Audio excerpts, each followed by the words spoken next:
Hello friends, welcome to our channel. Today we're going to take a look at another horrible case with you. The case of Georgine Krüger. Georgine Krüger was born on April 11, 1992, in Munich. She was the middle child of 3 siblings. Her family was relatively simple, with an older brother, Tommy, who was 8 years older, and a younger sister, Michelle, who was 2 years and 2 months younger. When Georgine was 11, her parents decided to separate. Her older brother, then 19, chose to live with their father. After the divorce, Georgine and her younger sister were primarily raised by their mother and their maternal grandmother. They sisters were high-achieving students who shared a passion for music, dance, and creativity. After their parents' divorce, their father remained in contact but focused on his older son. In 2006, the mother and daughters moved to Berlin, where the mother had a new job. They settled in the Mobit district and the sisters enrolled in a local school. Georgine had big aspirations, dreaming of a career in acting, singing, and dancing. She was fascinated by Indian films and participated in her school's theater program, taking acting classes. Her teachers recognized her natural talent, predicting success and fame. Georgine was striking, with a slender yet feminine figure and notable height. During summer breaks in Berlin, Georgine pursued opportunities in the entertainment industry, attending castings. Although she landed a few small roles as an extra, her big break came on September 22, 2006, when she auditioned for a guest role on Turkish for Beginners and was selected for the part. Georgine was set to finalize her casting details on September 25. At her new school, her striking beauty drew attention from male classmates, but female peers were slow to warm up to her due to envy. Despite her friendly nature, she struggled to connect with them. Her talents, including singing and dancing, even led to a modeling agency offer. Georgine had agreed to attend a photo session in early October, but sadly, Georgine never made it. Tragically, her aspirations were cut short when she vanished without warning, just a few miles from her home. At the time, Georgine was waiting to confirm her role in a TV series and was confident it would happen. Over the weekend, Georgina couldn't think about anything else, eagerly awaiting the call from the studio that would determine her future. Georgine was excited and inspired as she imagined herself working on a movie set. She had an important call coming later that day and had asked her grandmother to answer the phone since she expected to be home by 2 o'clock. After school, Georgine quickly gathered her belongings and headed to the bus stop, boarding the same bus she rode every day, bus number 27, and started her journey home. Georgine got off the bus at Ruarov, a short walk from her house. However, Georgine never arrived home. Somewhere between the bus stop and her apartment, she vanished. Despite efforts to locate her, Georgina was never seen again. Her grandmother had been expecting her to return from school by 2 p.m. and had prepared lunch. Georgine was supposed to arrive first, followed by her sister Michelle, who had music classes that day. However, Georgina failed to show up, which was unusual, as she was eagerly looking forward to her call and had no plans to stay out. When Michelle arrived home at 3 o'clock, her grandmother couldn't find Georgine. She tried calling, but Georgine's phone was off. Michelle's mother arrived home from work and was informed of the situation. She suspected something was wrong and called the school, confirming Georgine had attended classes and taken the bus home. She then contacted Georgine's friends, but they said she had hurried home. The concerned women reported the Georgine disappearance to the police. Initially, the police were skeptical, thinking she might have gone out with friends, had a disagreement with a classmate, or was simply upset and alone in a park. After investigating these possibilities and verifying that Georgine was not in any of these locations, the detectives started checking accident reports and contacting hospitals, considering the possibility that she might have been injured or harmed on her way home from school. Georgine was not admitted to any hospital. As night fell, an extensive search effort began, including witness interviews. The last reported sighting of Georgine was at the bus stop where she got off and started walking towards her home. Georgine was wearing blue jeans, a light blue t-shirt, a denim jacket, and gray sneakers, and was carrying a pink sports bag with a long strap containing her school supplies and phone. By tracking her device's signal, investigators were able to confirm that Georgine spent the day at school, boarded the bus, and got off at her stop. However, the signal suddenly disappeared about halfway to her home and never reappeared. A search team with dogs was sent to Georgine Street, hoping to find her alive. Police searched homes, interviewed residents and workers, and checked attics and basements, but no one had seen Georgine and the dogs found nothing. The next morning, flyers were posted throughout the city. Dozens of calls came in about sightings, but all turned out to be false leads. At the same time, investigators started looking into previously convicted local residents, as well as those who had been released on bail. They paid special attention to individuals with a history of crime and those who had shown an unhealthy interest in minors. However, these efforts did not yield any results. Georgine seemed to have vanished into thin air, leaving behind no traces or personal belongings. After several months of searching without finding any leads or clues, the investigation was suspended. The police had no idea which direction to pursue. However, about a year after Georgine's disappearance, an anonymous caller contacted the police station, claiming that Georgine's body was at the bottom of a nearby lake. Although the authorities were unable to identify the caller, they decided to investigate this new information. A thorough search of the lake bed was conducted by highly skilled divers using advanced equipment. Despite their meticulous efforts, no sign of Georgine was found, and the lead ultimately proved to be false. However, this new development sparked renewed public interest in the case, and the media began to discuss and write about Georgine once again. As a result, the police decided to launch another search operation. They re-interviewed neighbors and brought in search dogs, although it was unlikely that this would yield any results. The dogs had been unable to detect Georgine's scent on the day she disappeared, and a year had now passed, making it even more improbable that they would find anything. Despite the investigators' confidence that the Georgine was no longer alive, the Georgine family refused to accept this reality. The mother, in particular, clung to a fantasy that her daughter had run away to India to pursue a career in Bollywood, singing and dancing as Georgine had always dreamed. This comforting delusion allowed her to cope with her loss and continue living for the sake of her younger daughter. In 2016, nearly a decade after Georgine's disappearance, a disturbing incident led to the resurgence of the "monster next door" search efforts. A Stendhal Street resident reported a neighbor who was inviting underage girls to his home. This neighbor, Ali K., a 35-year-old Turkish immigrant, initially appeared to be a respectable family man, married with 3 children. However, further investigation revealed a far more sinister reality. Upon closer examination, police discovered that Ali had been under investigation 4 years earlier for a similar offense. He had lured a local schoolgirl to his basement apartment with the promise of selling her a trendy smartphone at a low price. There, he struck her on the head, coerced her into an intimate act, and then forced her to remain silent. He even provided her with a paper napkin to wipe away her tears and helped her clean up before allowing her to leave. Although she had promised to remain silent to escape her attacker, she immediately confided in her parents about the incident as soon as she was safe.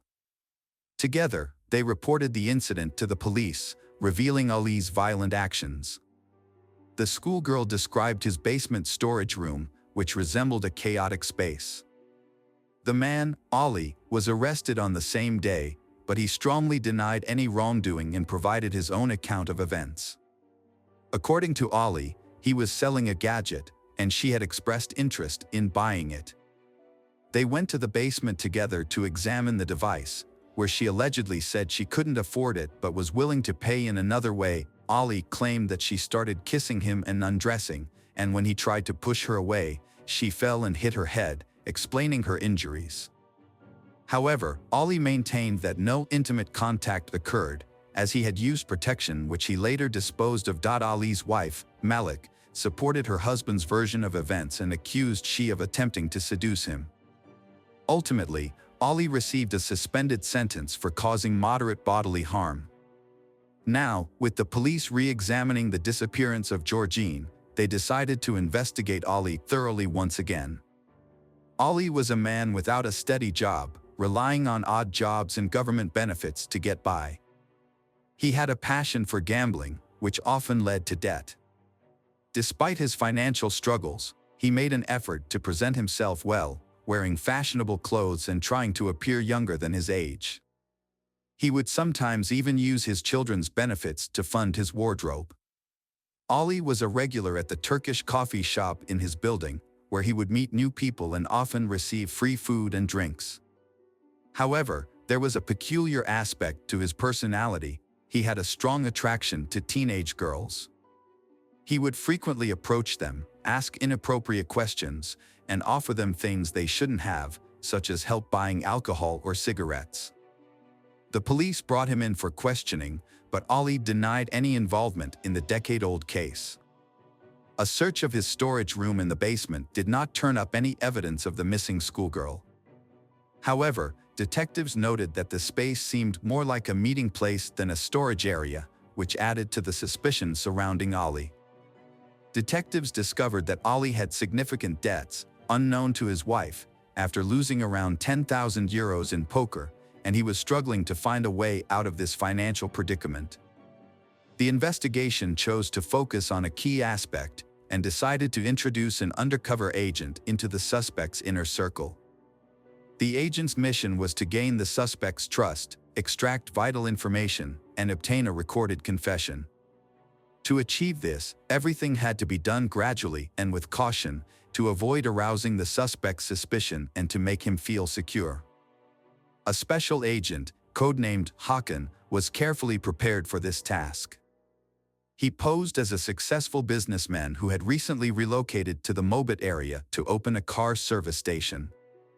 Hakan had visited the cafe in Ali's building a couple of times before, where he would openly discuss business plans with a partner.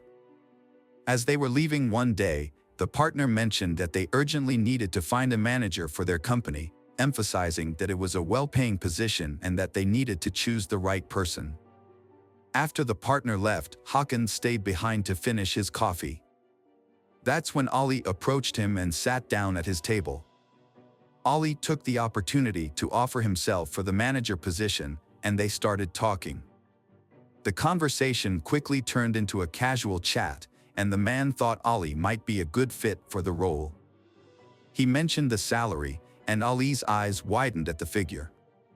Ali started imagining all the things he could do with that kind of money, like paying off his debts and buying the sports car he had always dreamed of owning. Hakan and Ali exchanged phone numbers and began communicating regularly, quickly developing a friendship. Hakan even started taking Ali on business trips to other cities, aiming to build trust with him. One day, while out for drinks with a friend, Hakan revealed that he wanted to get rid of his blackmailing girlfriend once and for all, and he was willing to pay 100,000 euros to someone who could take care of the problem. His friend Ali expressed interest in the task, but they agreed to discuss the details when they were both sober, in a private setting. Hakan confessed to wanting to eliminate his girlfriend, calling her a nuisance, during a private conversation in a parked car. Ali doubted Hakan's ability to harm someone, so he claimed to have taken a life with his bare hands over 11 years ago. Ali became infatuated with a young girl who moved onto his street in 2006. He would often greet her and offer compliments. One day, he lured a neighbor girl to his basement, locked the door, and attempted to kiss her. When she resisted, he struck her, knocking her unconscious, and took advantage of her. Fearing she would report him, Ali grabbed her throat, applying pressure until she lost consciousness. The trial concluded 2 years later. Despite limited evidence, The detailed confession convinced the jury of his guilt. Ali K. was sentenced to life imprisonment in March 2020, nearly 14 years after Georgine's disappearance. Hello friends, welcome to our channel. Today we're going to take a look at another horrible case with you, the case of Stephen Freeman. The victim, Stephen Andrew Freeman, was born on January 1, 1995, in Thomason, Georgia, to Troy and Jennifer Freeman. He and his brother Blake grew up as happy, healthy children without any problems with their parents or society. Kind and responsive, Stephen had many friends, and everyone described him as an exceptionally calm and balanced person. Stephen grew up in Griffin, where he later attended Spalding High School and Gordon State College to complete his education.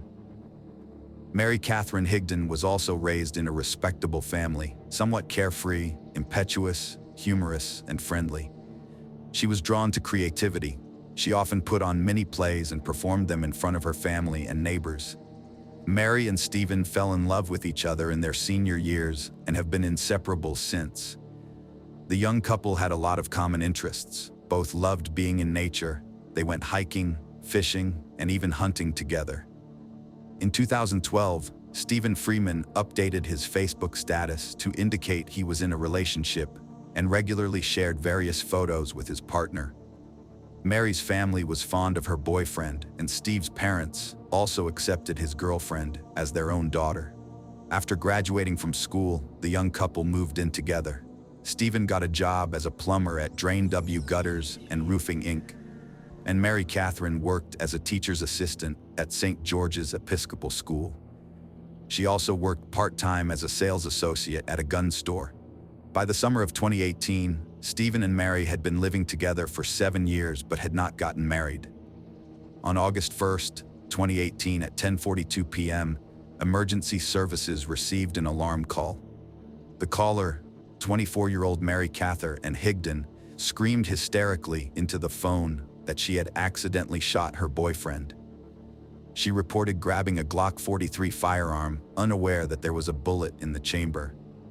When paramedics and police arrived at Sunnybrook Drive, she was in a state of shock. She knelt in front of the motionless and bloodied body of the young man lying on the bed, crying incessantly, gasping and begging the doctors to help him. "I can't lose him. I can't lose him," she cried. Law enforcement officers struggled to pull Mary Catherine away from the victim to examine him and provide first aid. 23-year-old Stephen Freeman, wounded in the chest just below the neck, was still breathing. He was immediately transported to Spalding Regional Hospital. Unfortunately, a few minutes before midnight, the young man's heart stopped. Not fully comprehending the tragedy that had occurred and still in shock, Mary had to visit the police station to give her account of the events. She was called in for questioning, where she, still completely stunned, claimed that the shot was accidental. She explained that there had always been firearms in their home, and that Stephen would leave a pistol on the nightstand for self-defense before going to sleep, as their house was located outside the city. On that fateful evening, she merely wanted to hand Stephen the pistol, and it accidentally discharged. She had no idea the gun was loaded. Mary Catherine insisted that Stephen Freeman was the love of her life, and she would never harm him, especially not intentionally. Examining the scene, investigators did not rule out the possibility that the act might have been premeditated, and they had substantial arguments to support this theory. There were signs of a struggle in the kitchen, with food and dishes scattered about. Detectives Adam Trammell and Chris Wilson found Mary's story improbable and continued the investigation, examining the evidence. Mary Catherine was called in for a second interrogation, where the investigators used aggressive tactics.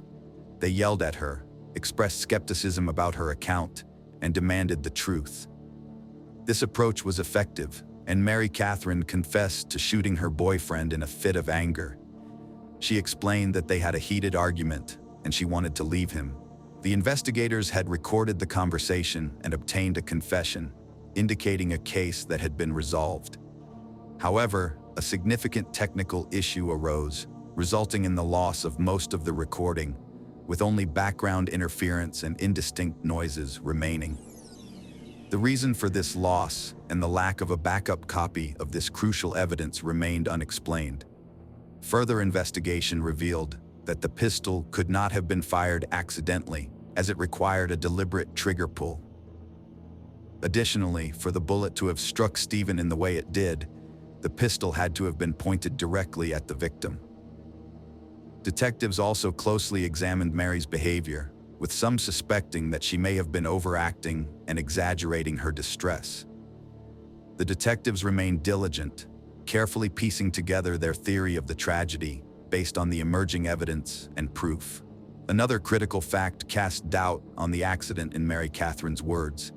Investigators learned that she worked at a gun store, where employees undergo thorough training on handling various firearms before starting work.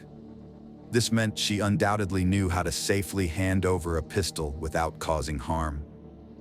The picture of an accident didn't align with the new facts that the investigation uncovered. She changed her statement several times, and her hysterical state sometimes interrupted the interrogation. However, she reiterated that it was an accident. In another conversation, Mary Catherine told the police that at Stephen's request, she tossed the pistol to hand it to him, and the weapon accidentally discharged. This did not match what she had told the investigators at the scene and during the first interrogation, where she repeatedly stated that she was simply handing Stephen the pistol hand to hand, not tossing it, and that's when it accidentally fired below his neck.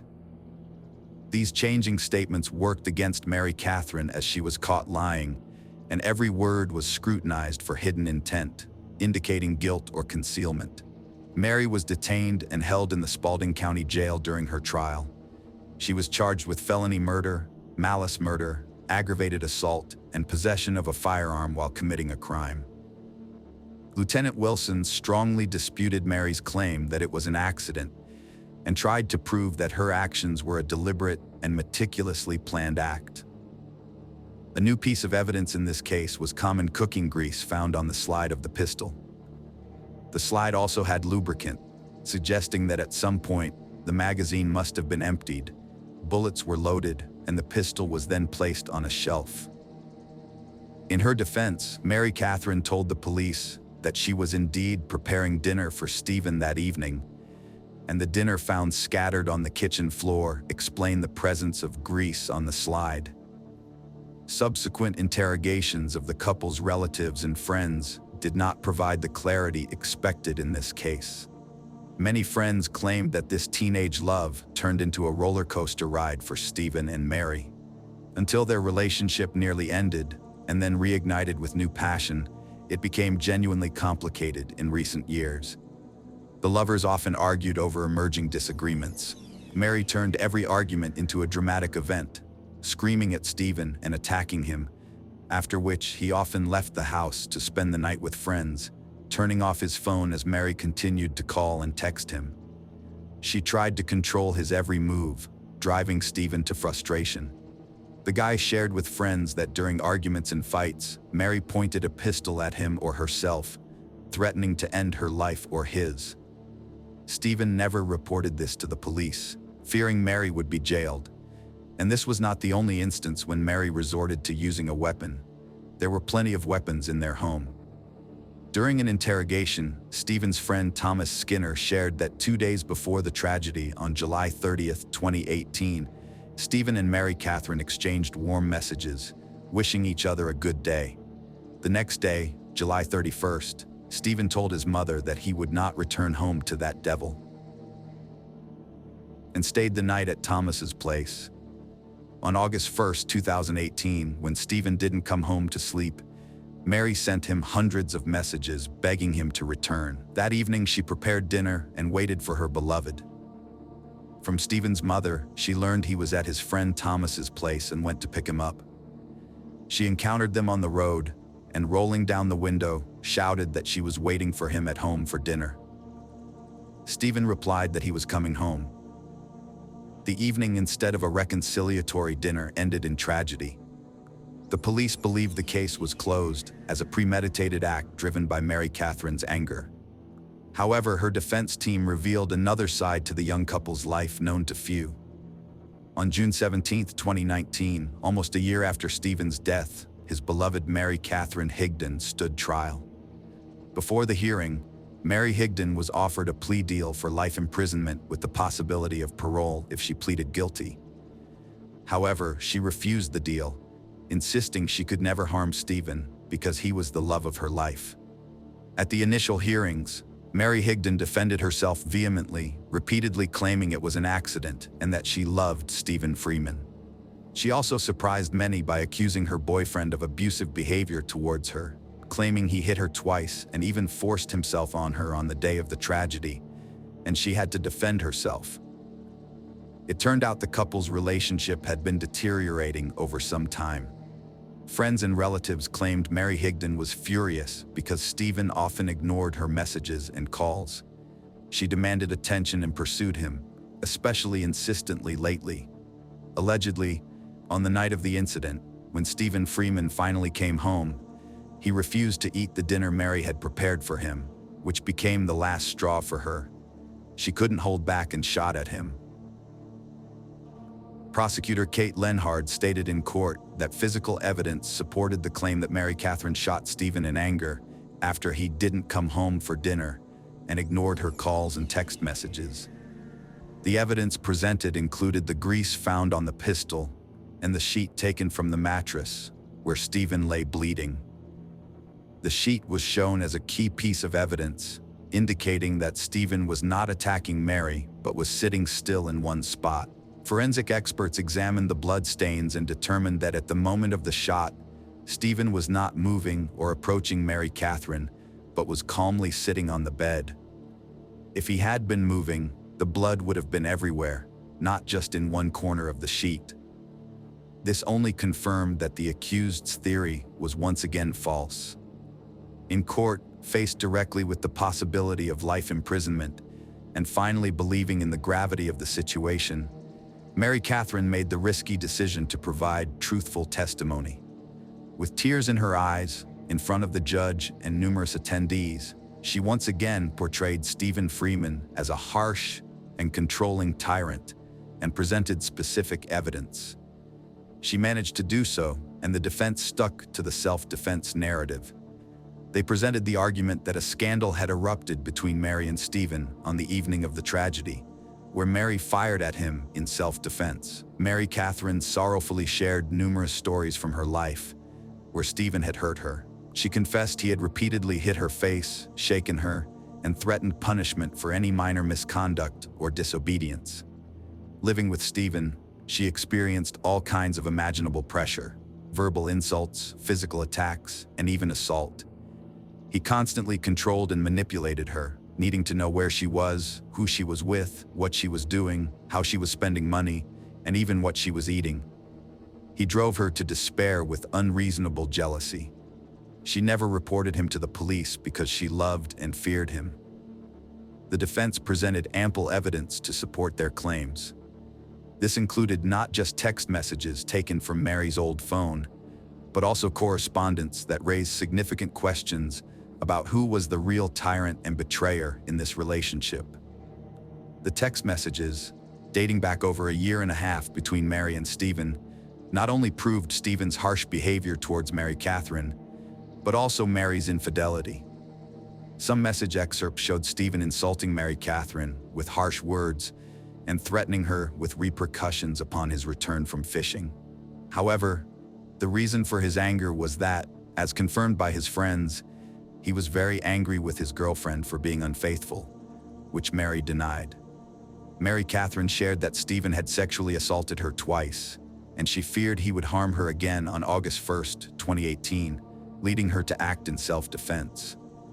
The defense called an expert witness and close relatives of Mary who could attest to the domestic violence. Mary's sister, Sarah Higdon, testified affirmatively, stating she saw bruises on Mary's arm 2 weeks before the shooting. She expressed regret for not photographing the injuries and believing Mary's explanation that it happened accidentally. A tearful Mary Higdon explained to the jury that on the night of the incident, she decided to break up with Stephen, telling him to leave the house. Stephen became angry and attacked her, and in self-defense, she grabbed the pistol from the nightstand and accidentally fired. After Mary Catherine's emotional testimony, the prosecution and defense engaged in a fierce battle with Stephen's former friends who had been close to Mary for years, desperately trying to idealize their deceased friend. Thomas Skinner, Stephen's best friend, described the victim as a loyal and hard-working country boy, while portraying Mary Catherine as an obsessive and possessive girlfriend who constantly controlled and stalked him. He claimed that over the last few years, Mary Catherine and Stephen's relationship had become toxic, with her threatening to end her life whenever Stephen tried to leave her, and on one occasion, pointing a pistol at her head in front of him. Another witness, Stephen's co-worker Alicia Varela, testified that Mary Catherine would obsessively call Stephen throughout the day, even when he was at work. In Mary's supposedly truthful court testimony, where she framed the shooting as self-defense, she omitted a crucial detail that prosecutor Kate Lenhard pointed out. Mary extensively discussed their troubled relationship and how, after years of harmony, it had deteriorated into physical abuse. However, she never mentioned the moment when she pulled the trigger in supposed self-defense. Prosecutor Kate Lenhard remained unconvinced by Mary's account, noting that during cross-examination, Mary never once mentioned any harsh treatment by Stephen. Repeatedly, the prosecutor asked Mary Catherine whether a woman feeling safe at home would pursue her assailant late at night to bring him back. The answer was unsatisfactory, and the prosecutor continued, vividly describing the accidental shooting. Kate Lenhard picked up the pistol and recreated the scene as she envisioned it. According to her theory, Stephen came home, and after hearing Mary out, they argued, and he refused to have dinner. Enraged, Mary scattered the prepared food around the kitchen. Stephen, trying to avoid further conflict, went to the bedroom and sat on the bed, likely waiting for her to calm down. But Mary, ready for confrontation, called out to him twice without receiving a response, walked into the bedroom, and shot him in the neck on the left side. Since he hadn't turned to face her in her closing arguments, Kate Lenhard reminded the jury of the various stories and versions that kept changing at every police interrogation and court hearing. Mary Catherine Higdon spared no details in her emotional testimony about the alleged abuse from Stephen Freeman. But before handing the case over to the jury, Kate Lenhard desperately pleaded to consider this story not as a case of self-defense, but as a case of extreme manipulation. Despite the lost confession recording, the prosecution presented other evidence and counter-arguments. The forensic examination proved that Stephen Freeman was sitting on the bed at the moment of the shooting, hence he couldn't have been attacking Mary Higdon. Mary claimed they kept the gun in the house unloaded, but detectives suspected that the pistol was indeed loaded in advance on the evening of August 1, 2018, when Mary was preparing a rope for Stephen. This was the only explanation for how grease marks not only got on part of the slide but also inside the pistol. Did Mary Catherine really load the pistol in advance? Colleagues, neighbors, family, friends, and acquaintances of Stephen Freeman unanimously testified that he was not prone to aggression. Prosecutors also pointed out that Mary Catherine Higdon changed details of her story at least 10 times since the first interrogation, attributing such changes to fear. Mary Catherine refused a plea deal as she could have been facing the death penalty. The wait for the verdict felt like an eternity to her. After hearing all witnesses and the accused, the case was handed over to the jury. Just 10 minutes later, the jury was ready to announce their decision. However, 2 jurors out of 10 had doubts about some aspects of the prosecution's story. They were concerned that investigators, so eager to charge Mary Catherine with premeditated action, had not fully checked crucial facts. Questions were raised about the lack of a complete investigation into Stephen Freeman's phone, checking his text messages and browsing history. The prosecution simply hadn't done this. Besides Mary's lies, no sufficient evidence was presented against her. The arguments presented by jurors Victor and Chris had an effect. The jury deliberated and returned a unanimous verdict, not guilty. A few hours later, Mary Catherine Higdon was free. After a lengthy deliberation, the 12 jurors concluded the following: The defendant was found not guilty on the first charge of malicious action and not guilty on the second charge of serious action. When the judge acquitted Mary Catherine Higdon on all charges, including intentional action, reckless action, assault with a deadly weapon, and carrying a weapon during the commission of a crime, many people in the courtroom were shocked, watching the person who took her son's life walk out of the courtroom. Jennifer Freeman could barely contain her anger towards the jurors, and everyone who supported Stephen's family was also stunned by such a verdict. After the trial ended in her favor, Mary Catherine returned home to be with her family in Griffin.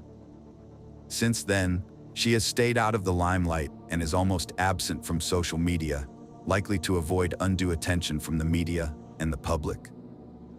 Her Instagram profile is private, and no further details about her current whereabouts are known. It's assumed that Mary Catherine has moved on from her harrowing past to live a quiet and unnoticeable life. Stephen Freeman's mother dedicated a farewell post to her son on social media. Stephen lived a life filled with love, joy, compassion, and loyalty. Everyone was his friend, and those who enjoyed hunting and fishing with him were his closest. He had a heart of gold and a charming southern smile. Stephen showed his love for you by making you feel like you were the only person in the world, making you laugh until your stomach hurt, always smiling broadly, hugging you, and never leaving your side. These three simple words, "I love you," have always inspired me. So who really pulled the trigger in this story? That's a question you must answer for yourself, as all the answers in this story are evident by analyzing and presenting the situation. It's up to everyone to decide whether Mary Catherine is guilty or if it was a tragic accident that cost a young man his life. How much do you agree with the two jurors who changed the course of a young woman's life, giving her a second chance? Mary Catherine likely lives a quiet life away from the spotlight now that she has managed to leave her terrible past behind. Today we're going to take a look at another horrible case with you. The case of Rebecca Payne. In Massachusetts on May 20th, 2008, at 6:30 a.m., the Boston police received a panicked call from the manager of the Parker Hill Apartments complex. The manager was extremely distraught, reporting that he had found a door ajar on the third floor, belonging to 22-year-old student Rebecca Payne. When he knocked on the door and called out her name, he received no response. This prompted him to enter the apartment, where he was met with a disturbing sight: dark red spots and streaks on the floor, leading him to one of the rooms. Inside, he found Rebecca's lifeless body, with her belongings scattered everywhere. The state of the room strongly suggested that her killer had been searching for something in her apartment. Rebecca Charlotte Payne was born on April 19, 1986, in New Milford, Connecticut, to Virginia and Nicholas Payne. She attended New Milford High School, where she excelled in sports, particularly field hockey, track, and tennis, before graduating in 2004. Rebecca then pursued a 5-year program in athletic training at Northeastern University in Boston, focusing on the care and prevention of athletic injuries. During her 4th year, she served on the Dean's Council and as president of the Athletic Training Club, playing a key role in organizing the university's Vision for the Future Athletic Training Leadership Forum. Additionally, she was involved with the Episcopal Lutheran Center. Known for her ability to connect with people from all walks of life, Rebecca had a large circle of friends and was always willing to lend a helping hand to those in need. When Rebecca was found dead in May 2008, her friends were shocked and couldn't comprehend who could have committed such a heinous act. The police investigation began when they arrived at the crime scene, and they quickly noticed that the front door showed no signs of forced entry. This led them to suspect that Rebecca might have known her killer, possibly even letting them into her apartment voluntarily. The apartment, situated on the 3rd floor, consisted of 2 bedrooms. In one of the bedrooms, Rebecca's lifeless body was found lying face down on the floor. The trail of blood from the living room to the bedroom where Rebecca lay suggested that the attack had begun in the living room. Further evidence, including casings found at the scene, supported this theory. Forensic examination revealed that Rebecca had been shot 5 times. The bloodstains in the apartment indicated that, although severely injured, Rebecca was conscious for a while and managed to crawl to the bedroom. However, she ultimately succumbed to her injuries there, exhausted and drained of her strength. The detectives sought to identify who could have perpetrated such cruelty against her.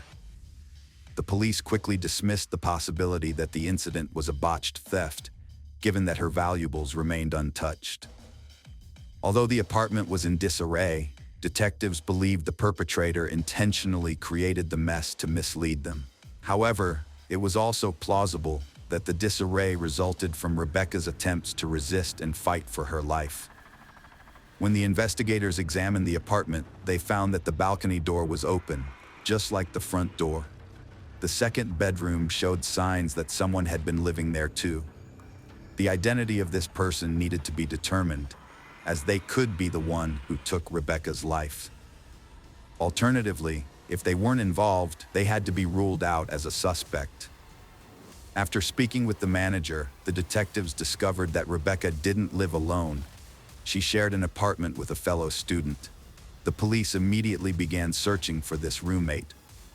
Meanwhile, they interviewed all residents of Parker Hill Apartments.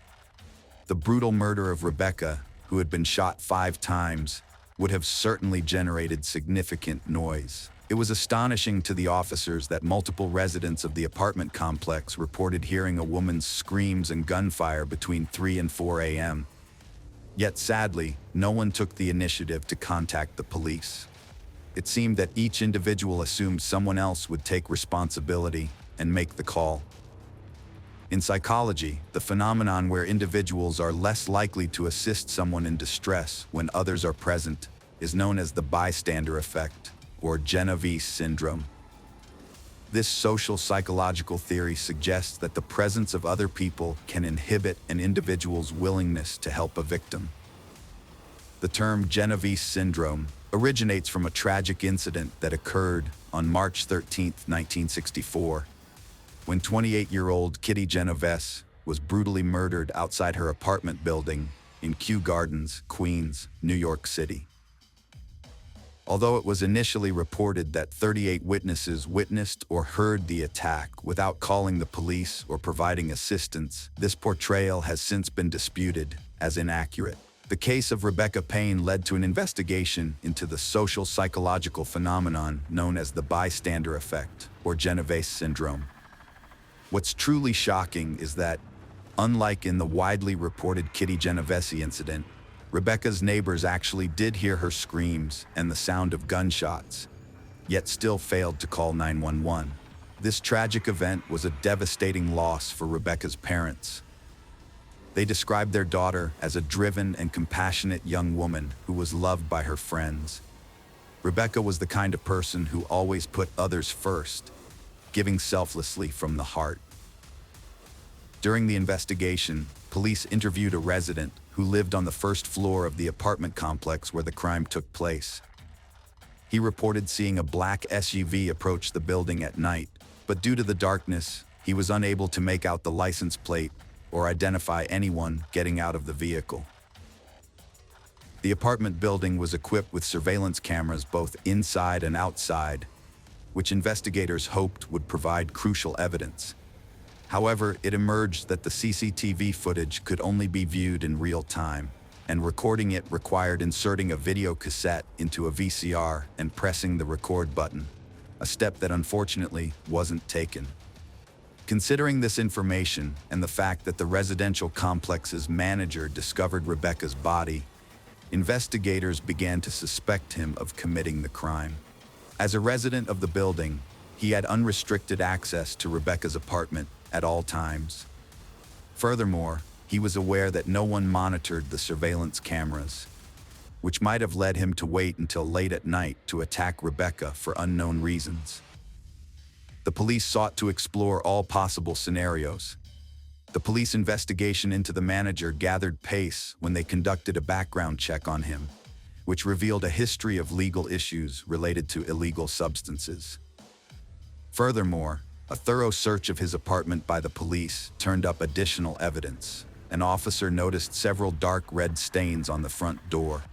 The stains were swabbed by forensic experts and sent for further analysis. The apartment complex manager was taken in for police questioning. Investigators grilled him with questions, trying to determine if he was concealing information or would alter his story. However, he denied any involvement in Rebecca Payne's death, stating that he was in his apartment the entire night with his wife.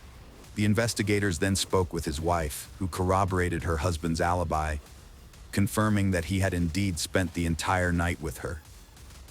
The police released the suspect after a laboratory report confirmed the dark red stains on his apartment door were just paint, eliminating grounds for his arrest. During their investigation, detectives reviewed video and photo evidence from the scene, which led them to focus on a public transportation card. This card, used in the Boston area, stores data on each use, including the exact location and time.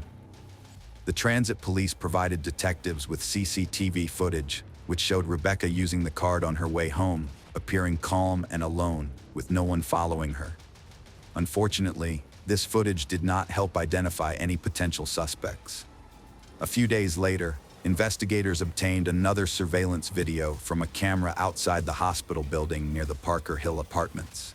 The recording showed a black SUV passing by around the same time as the attack on Rebecca. The vehicle matched the witness's description, but the poor quality of the footage made it impossible to read the license plates. However, investigators were able to conclude that the car was a Ford. After identifying Rebecca's roommate, the detectives brought her in for questioning to determine if she had any connection to the incident. They wanted to know if she had any information about the events surrounding Rebecca's death. The roommate claimed to be shocked by the news and explained that she had moved back in with her parents to study for an exam. When her parents corroborated her alibi, she was cleared as a suspect. Although the conversation didn't reveal any direct evidence, the roommate did provide a useful lead. She mentioned that Rebecca's boyfriend, Matt, also a fellow student, had access to their apartment. Matt's motive for taking Rebecca's life was a crucial question investigators had to answer. They reached out to Matt by phone and learned he had moved to New York State to live with his parents around the time Rebecca was attacked. Matt claimed to be depressed over his girlfriend's death, but his distress might have been an act. Matt said he was staying with his parents, and they corroborated his alibi when shown a printout of his cell phone's call history. Investigators discovered Matt had spoken to Rebecca around midnight, mere hours before her death. However, the cell tower that received the signal from Matt's phone was located near his parents' house in New York State. Through an experiment, investigators determined that Matt wouldn't have had enough time to drive from his parents' house to Boston in 3 or 4 hours to commit the crime. As a result, Matt was also cleared from the list of suspects. Family and friends were gathered at Rebecca's home in Connecticut, bidding her a final farewell. But the police investigation had stalled due to a lack of evidence, new witnesses, and DNA samples. The case had reached a dead end. Nicholas Payne expressed the sentiments of those who loved her. "We're left to mourn the loss of Rebecca, knowing we'll never again hear her laughter or share in her life's adventures and progress. All of that has been taken from us." As the years went by, Rebecca's parents continued to wait in vain for answers about their daughter's death, which remained a mystery.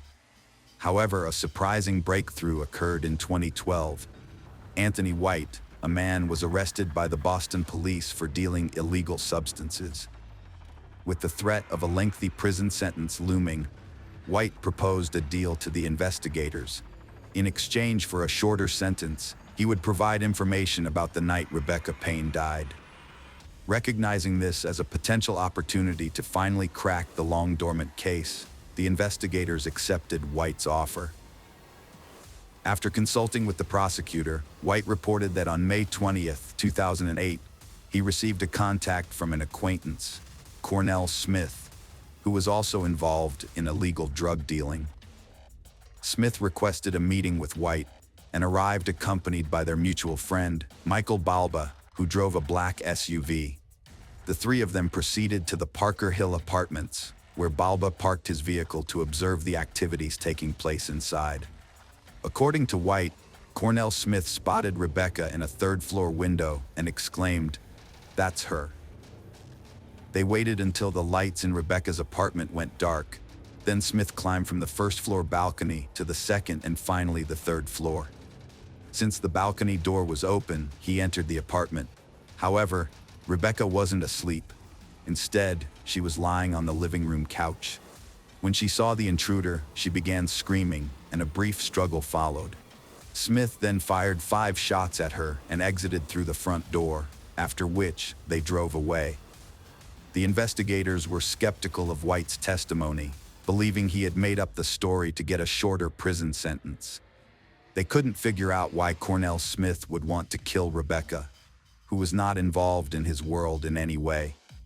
What White said next shocked and disturbed the officers greatly.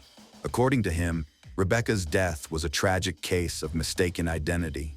2 sisters, who closely resembled each other, lived on the first floor of the Parker Hill apartments, and one of them bore a striking similarity to Rebecca. These sisters were not only rivals of Smith's, but also involved in the illegal drug trade. Smith believed he had been wrongly arrested due to their illicit activities and sought revenge. Although he knew they resided in the Parker Hill apartments, he was unaware of their specific floor or apartment number.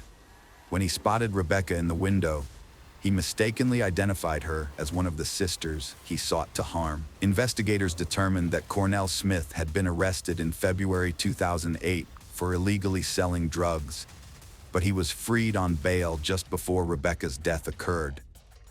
He subsequently sought revenge against the sisters, whom he mistakenly blamed for his arrest. By 2012, Anthony White had shared his information with investigators, but Cornell Smith was already serving a 12-year sentence for selling illegal drugs, a conviction he received 2 years prior. Following White's testimony, Smith was subsequently charged with Rebecca's murder, despite his denial of any involvement. However, before Smith's court appearance, the prosecution team received a severe blow. Their key witness, Anthony White, had died in prison. This was a significant setback because, aside from White's testimony, there was no physical evidence directly linking Smith to Rebecca Payne's apartment. Hoping to finally bring Cornell Smith to justice, investigators pored over his court file on drug trafficking and were shocked to discover incriminating letters he had written to the presiding judge. In these letters, Cornell Smith came across as arrogant, looking down on others. Although some of the letters made no sense, one of them contained a crucial piece of evidence that would ultimately be his downfall. It's noteworthy that it's unclear why these letters went unnoticed earlier, especially since they were addressed to the judge. In one of the letters, Smith wrote in anger about an earlier altercation that had taken place downtown Boston. This letter described an event that ultimately led to the unfortunate death of Rebecca Payne at the hands of Cornell Allen Smith Sr. Notably, the letter confirmed that Smith was in her apartment at the time of her death.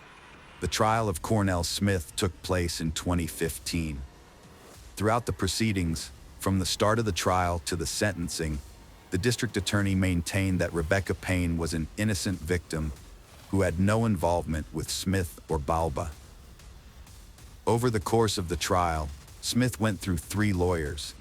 His first lawyer, Jeffrey Karp, a seasoned defense attorney with over 20 years of experience, withdrew from the case after Smith assaulted him during a preliminary hearing at the Suffolk County Superior Court in Massachusetts.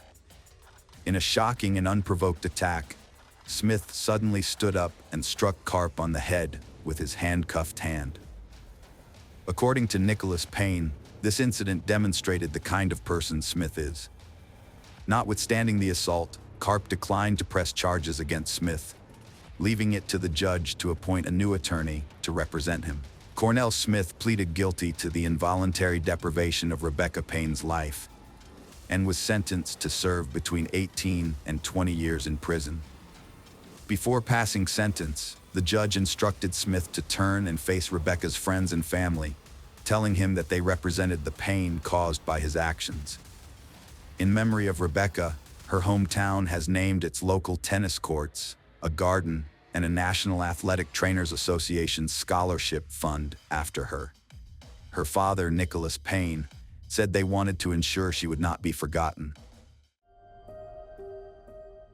Hello friends, welcome to our channel. Today we're going to take a look at another horrible case with you. The case of Michelle Davis.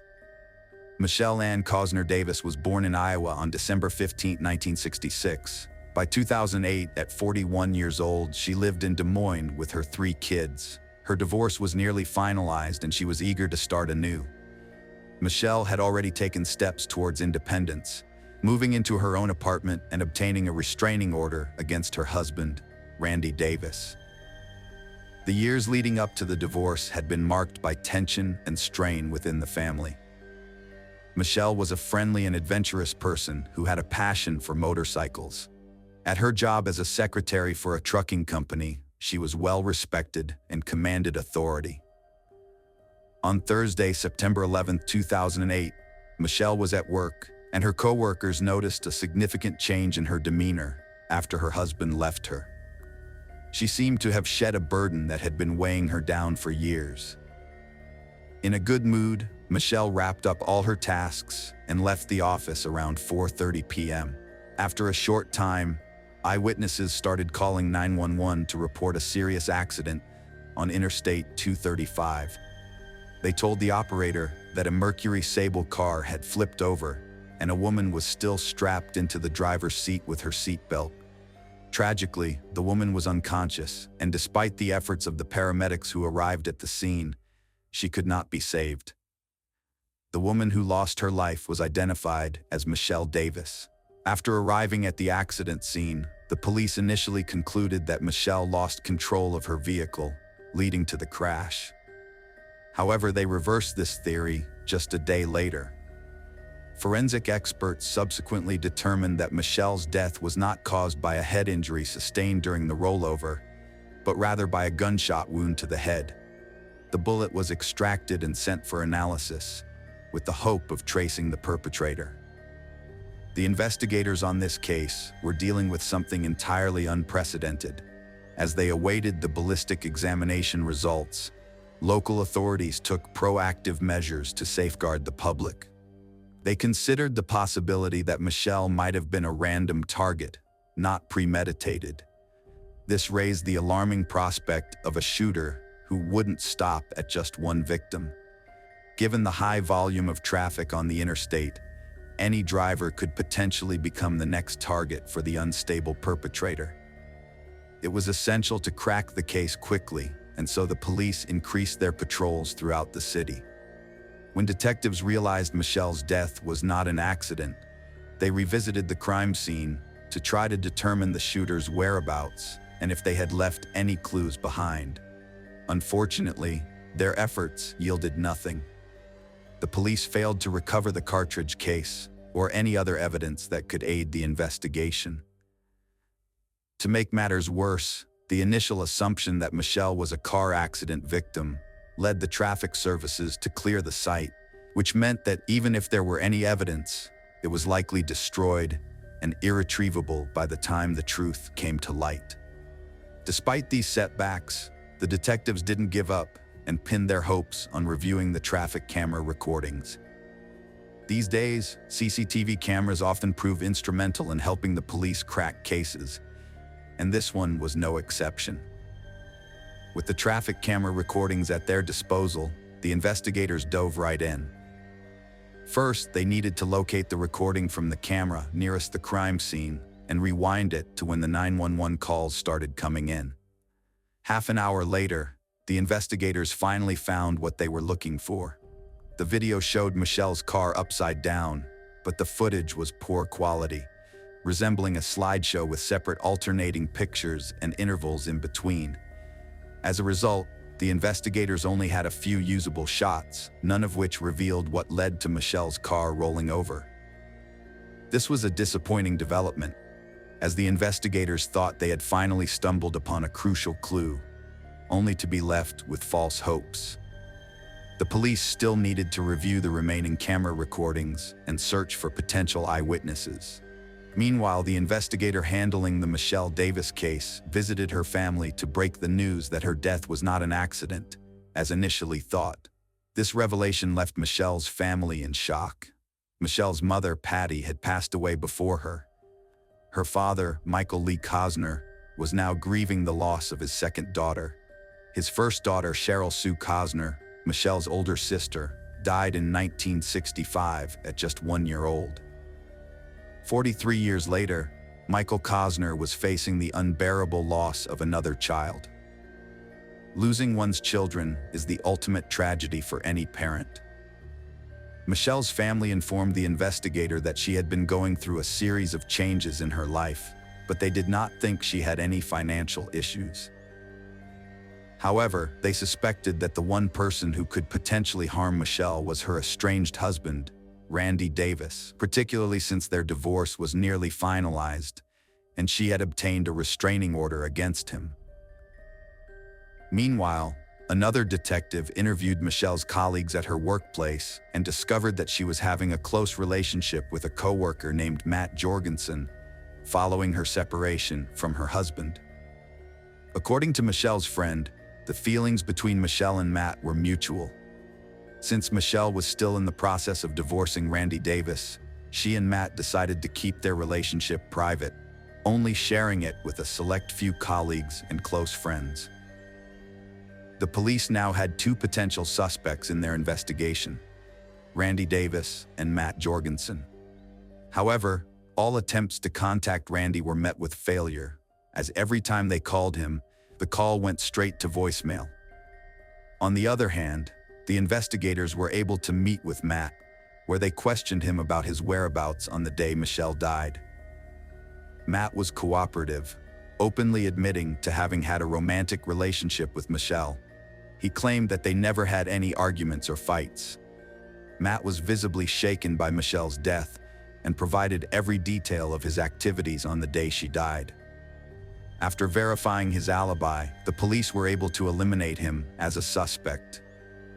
The ballistic examination results revealed that the crime was committed with a .22 caliber rifle. According to experts, the shot was fired at close range. Given that the incident occurred while Michelle was driving on the interstate, police suspected that the shooter was likely in another vehicle that was driving alongside Michelle's car. At the same time, a new suspect emerged in the case. The police received a tip-off from an insurance company claiming that Michelle's brother, Todd, was seeking payment under her life insurance policy. While insurance-related murders aren't rare, the question was whether this case fit the pattern. Could Todd have killed his sister for the payout? To investigate, the detective visited Todd's house to ask some questions. As the detective pressed Todd about his whereabouts at the time of Michelle's death, it dawned on Todd that he was a suspect. Todd recounted his activities on the day his sister died. He explained that their family was struggling financially and couldn't afford a decent funeral, which is why he contacted the insurance company. He needed the money for Michelle's funeral expenses. The police verified Todd's alibi and discovered that he was in a different part of the city when Michelle died, ruling him out as the shooter. However, Todd still gave the police information that allowed them to find another suspect, Michelle's stepson, Josh. When Michelle married Randy, he already had a son from a previous marriage. At the time of Michelle's death, Josh was already an adult. He was a Marine who returned home from the Army shortly before someone fatally wounded Michelle on the road. Josh knew how to handle weapons, which made him one of the suspects. The police started analyzing whether Josh had motives for committing this crime. The police received a new lead when a woman reported seeing a suspicious vehicle on Interstate 235 at the same time Michelle's car crashed. She described the vehicle as a red Ford F-150 pickup truck, driven erratically, swerving between lanes, as if the driver was chasing someone. The driver was an adult white male wearing a baseball cap, but the woman couldn't provide any additional details. The new information appeared significant, so the investigators decided to investigate further. They re-examined the traffic camera footage, this time focusing on whether a red pickup truck was in the vicinity. The woman's tip proved accurate. The footage showed a red pickup truck tailing Michelle from her workplace. However, the poor video quality prevented the police from identifying the driver's face or the truck's license plates. After reviewing additional camera recordings, the investigators determined that the red pickup truck had been following Michelle's exact route, mirroring her every move. The similarity was unlikely to be a coincidence. Furthermore, as Michelle approached the location of her death, the pickup truck was hot on her heels. This evidence hinted that the perpetrator may have fired the fatal shot while driving, and several suspects were being considered. Detectives quickly learned that Randy Davis, Michelle's husband, owned a red pickup truck that matched the description of the one seen near the crime scene. They immediately went to his house to investigate. Although Randy was not at home, his son Josh, a Marine with professional weapons training, was present. Josh told detectives that on the day of Michelle's death, he and his sister had gone shopping, returned home, and spent the evening watching TV. He also mentioned that his father, Randy, arrived home around 5:30 p.m. that day. However, detectives found Josh's alibi unconvincing and suspected that he might have a motive for the crime. Michelle's decision to pursue half the house value in the divorce proceedings had likely upset Josh, who stood to lose a portion of his inheritance. While these suspicions seemed plausible, there was no physical evidence to support them, and without evidence, an arrest and charges were impossible. While Michelle's family was preparing for her funeral, the police were actively searching for new leads in the case. They visited all the shops and gas stations along the route from her workplace to the location where her body was found, hoping to obtain additional surveillance footage. A few miles from the company where Michelle worked, the police discovered crucial footage at a store that proved to be a significant breakthrough. The store's surveillance camera had captured part of the parking lot, and on the day of Michelle's death, September 11, 2008, it showed a red pickup truck belonging to Randy Davis parking at the entrance around 4 p.m. Although the footage revealed the driver getting out of the truck and entering the store, the poor quality made it impossible for investigators to determine whether the driver was Randy or his son Josh. Further analysis of the footage revealed that over the next 30 minutes, the pickup truck returned to the store several times, but the driver remained in the vehicle. The last time the pickup truck was seen near the store was when Michelle left work, which raised even more questions for the investigators. The police, unable to identify a suspect, reached out to Randy Davis, who eventually made contact and came to the police station. There, the investigators informed him of his rights and asked about his activities on September 11th. Randy mentioned his difficult divorce from Michelle, his wife of 17 years, and claimed to have been at work that day. When questioned about his arrival time at home, Randy hesitated before stating he got home at 3:45 p.m., which contradicted the surveillance footage and his son Josh's testimony, who said his father arrived around 5:30 p.m. The investigators then revealed to Randy that Michelle had died from a gunshot wound, not a car crash, information that had not been previously disclosed. Randy showed little reaction to this news, and when the police asked when he last saw Michelle, he requested a lawyer, ending the conversation. Due to the lack of significant evidence, including the murder weapon, the investigation had no choice but to release him. On September 15, 2008, 4 days after Michelle's death, her family and friends, including Randy Davis, gathered for her funeral. Randy tried to show that her death was a heavy loss for him, even bursting into tears at some point. Help arrived from an unexpected quarter when Josh Davis walked into the police station, accompanied by his lawyer, and expressed his desire to make a statement. Josh claimed that upon returning home from his sister's house, He found his father Randy waiting for him, holding a gun. Randy warned Josh that it would be better for him to stay back, and Josh grasped the implication that his father was trying to prevent him from entering the house, but ultimately failed to do so. Randy drove into the garage and confessed to Josh that he had shot Michelle. He was upset because his wife was filing for divorce and suing him for part of their property, which he refused to accept.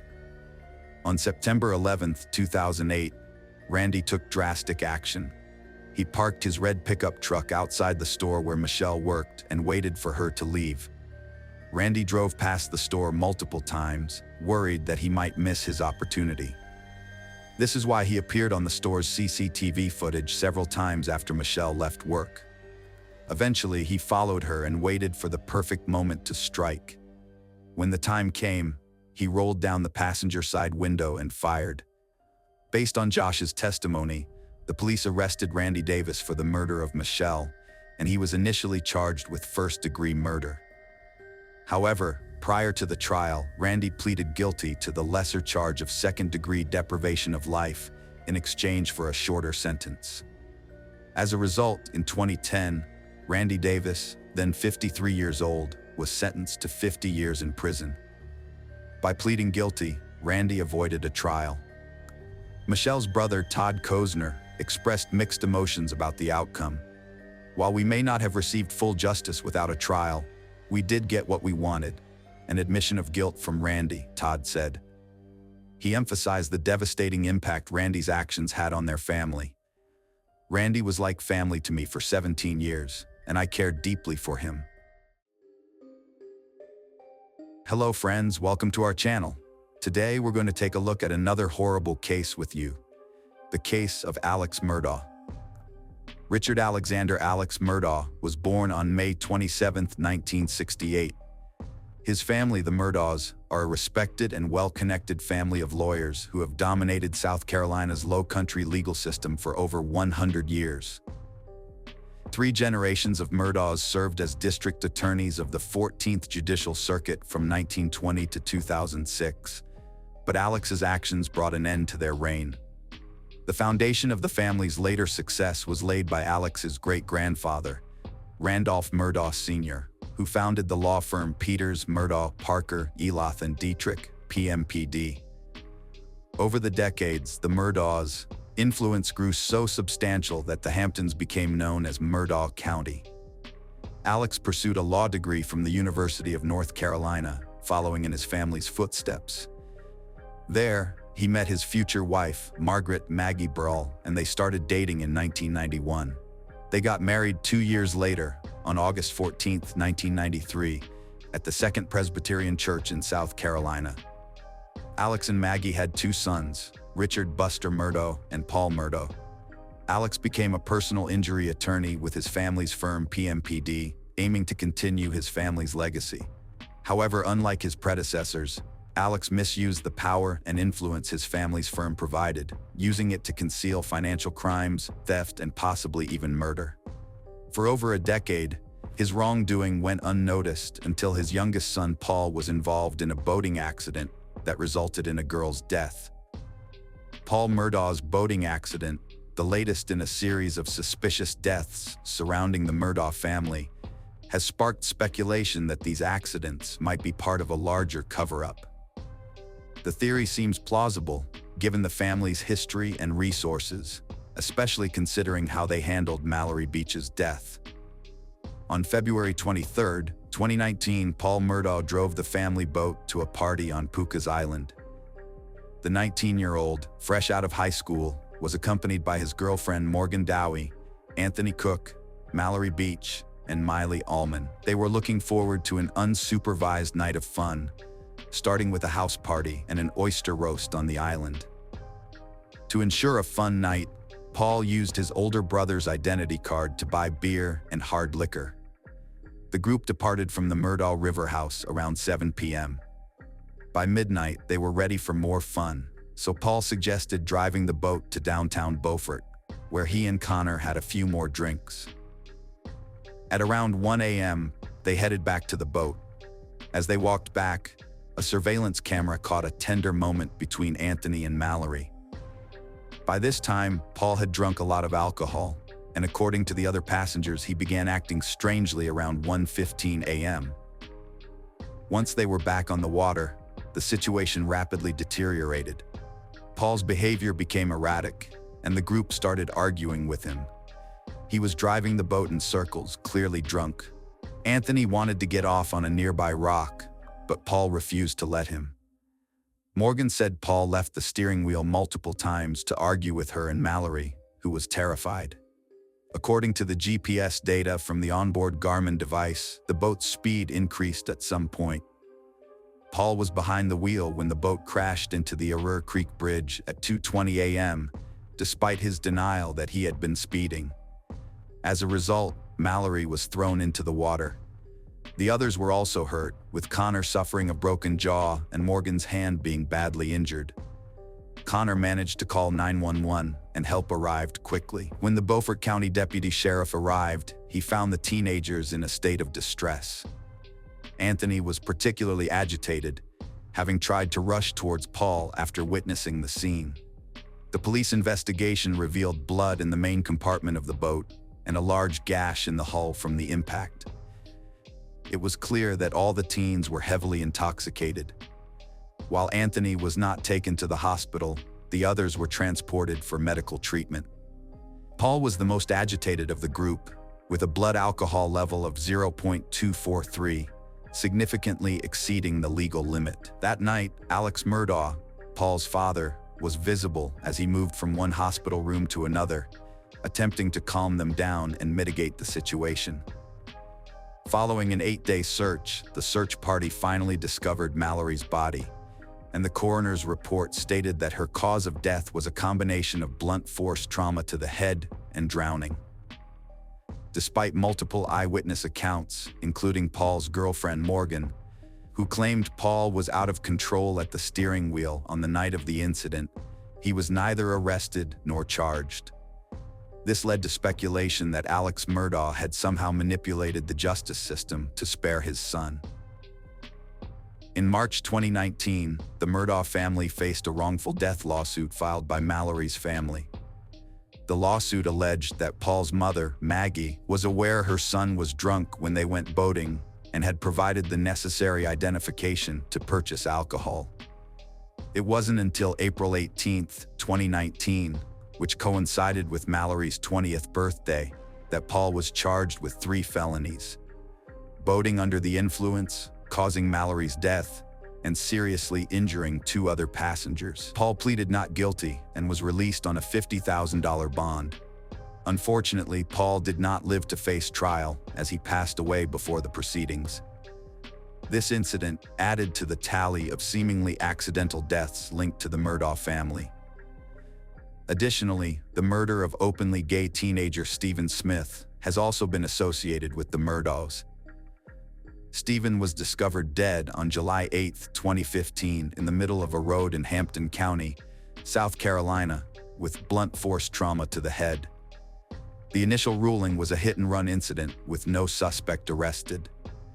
However, Stephen's mother believed he was the victim of a hate crime, as he had been a classmate of Alex Murdaugh's oldest son, Buster, in high school, and there were rumors of a romantic relationship between them. Some people believe that Buster might have been involved in Stephen's death, and that the claim he was killed in a hit-and-run was fabricated to conceal the truth. However, it wasn't until March 22, 2023, that the South Carolina Law Enforcement Division reopened the case, declaring Stephen's death a murder, although no suspects have been identified. The Murdaugh family has also been linked to another tragic event, the death of Gloria Satterfield, their longtime housekeeper. On February 2, 2018, Gloria suffered a severe head injury after falling down the stairs at the family's Moselle residence. She died on February 26, 2018, due to complications arising from her injury. Alex Murdaugh claimed that his dogs ran to greet Gloria at the top of the stairs, causing her to trip and fall backward, hitting her head. However, no autopsy was performed to verify his account, and her death certificate lists the cause of death as natural causes. Gloria Satterfield's sons sued Alex Murdaugh for wrongful death, winning a $4.3 million settlement in 2020. However, they didn't get the money. Instead, Murdaugh and his friend, lawyer Corey Fleming, stole the payout, diverting it to Murdaugh's account without the sons' knowledge. Satterfield's sons sued Alex Murdaugh on September 15, 2021. Same day, state investigators started criminal probe into Gloria Satterfield's death, sparked by coroner's finding of unnatural causes, leading to exhumation for further investigation. By September 2021, Alex Murdaugh faced financial and embezzlement charges after nearly a decade of fraud schemes, including a money laundering and painkiller ring with his cousin Curtis Smith. On September 4, 2021, Alex Murdaugh concocted a sinister plan. He gave a gun to Curtis and instructed him to shoot him.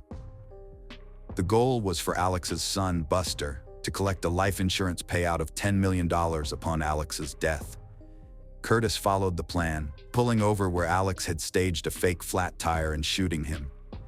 However, the bullet only caused minor injuries, and Alex was able to call 911 himself.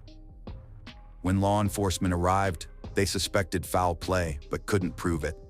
Days later, Alex confessed to conspiring with Curtis to stage the shooting. His lawyers claimed that he was struggling and that unsavory characters were taking advantage of his vulnerable state of mind. Alex surrendered to authorities when he learned a warrant had been issued for his arrest. He was charged with insurance fraud, conspiracy to commit insurance fraud, and filing a false police report. 2 days after the incident, Alex announced his resignation from his family's law firm, citing his intention to enter rehab for treatment. After leaving the hospital, he expressed regret over his recent decisions, saying that he had made many decisions that he truly regretted. Just hours later, another bombshell dropped when his firm released an official statement accusing Murdaugh of embezzling $792,000 in company funds. The firm's CFO had earlier confronted him about the missing money and subsequently reported him to the authorities. As a result, the South Carolina Supreme Court indefinitely suspended Alex's law license in September 2021. As investigators continued to scrutinize Alex Murdaugh's life, they uncovered a web of financial crimes, including tax evasion, embezzlement, and misappropriation of funds from clients and his law firm. After leaving rehab on October 14, 2021, Alex was arrested again and charged with 2 felony counts of obtaining property by false pretenses. The arrest stemmed from an investigation into his alleged misappropriation of a wrongful death settlement payout related to Gloria Satterfield's case. This time, the court denied him bond. Alex Murdaugh's legal troubles were just getting started. On November 18, 2021, he was indicted on 27 counts of financial misconduct, accused of stealing from his clients, fellow lawyers, and the family of his late housekeeper. Just 3 weeks later, on December 9, 2021, additional charges were filed against him, bringing the total to 48. At the time, the charges included forgery, money laundering, computer crimes, and breach of trust with fraudulent intent. It was estimated that Alex had stolen over $6.2 million from his victims. The state's investigation into Murdaugh's business dealings took months to unravel, with new charges being brought against him almost daily. By June 2022, the number of charges against him had grown to 81. When Alex was formally disbarred on July 13, 2022, he faced a total of 84 criminal charges and 11 lawsuits. Among those who filed lawsuits against the estates of Margaret and Paul Murdaugh was the mother of 19-year-old Mallory Beach. The enormity of these financial crimes led to questions about the character of the once prominent attorney. Was he hiding something even more sinister, such as the murder of his wife and son? If so, what would his motive have been? South Carolina Law Enforcement Division re-examined the double murder case with new info from Alex Murdaugh's financial crimes investigation. They found Alex and Maggie's marriage was troubled, with Maggie living separately at the beach home, an hour from the Moselle property. Marion Proctor stated Maggie Murdaugh was hesitant to meet her husband at their lodge, thinking it suspicious. Despite her reservations, she agreed to visit before seeing his dying father, but was killed beforehand. Maggie and son Paul were found shot dead at their 1,700-acre estate. They were discovered near the dog kennels with multiple gunshot wounds. Paul was shot twice with a shotgun, while Maggie had 5 wounds from an AR-style rifle firing 300 blackout ammo.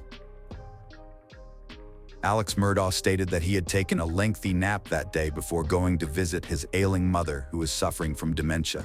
He claimed to have been away for approximately 45 minutes to an hour and a half, and upon his return, he discovered his wife and younger son deceased on the floor near the dog kennels.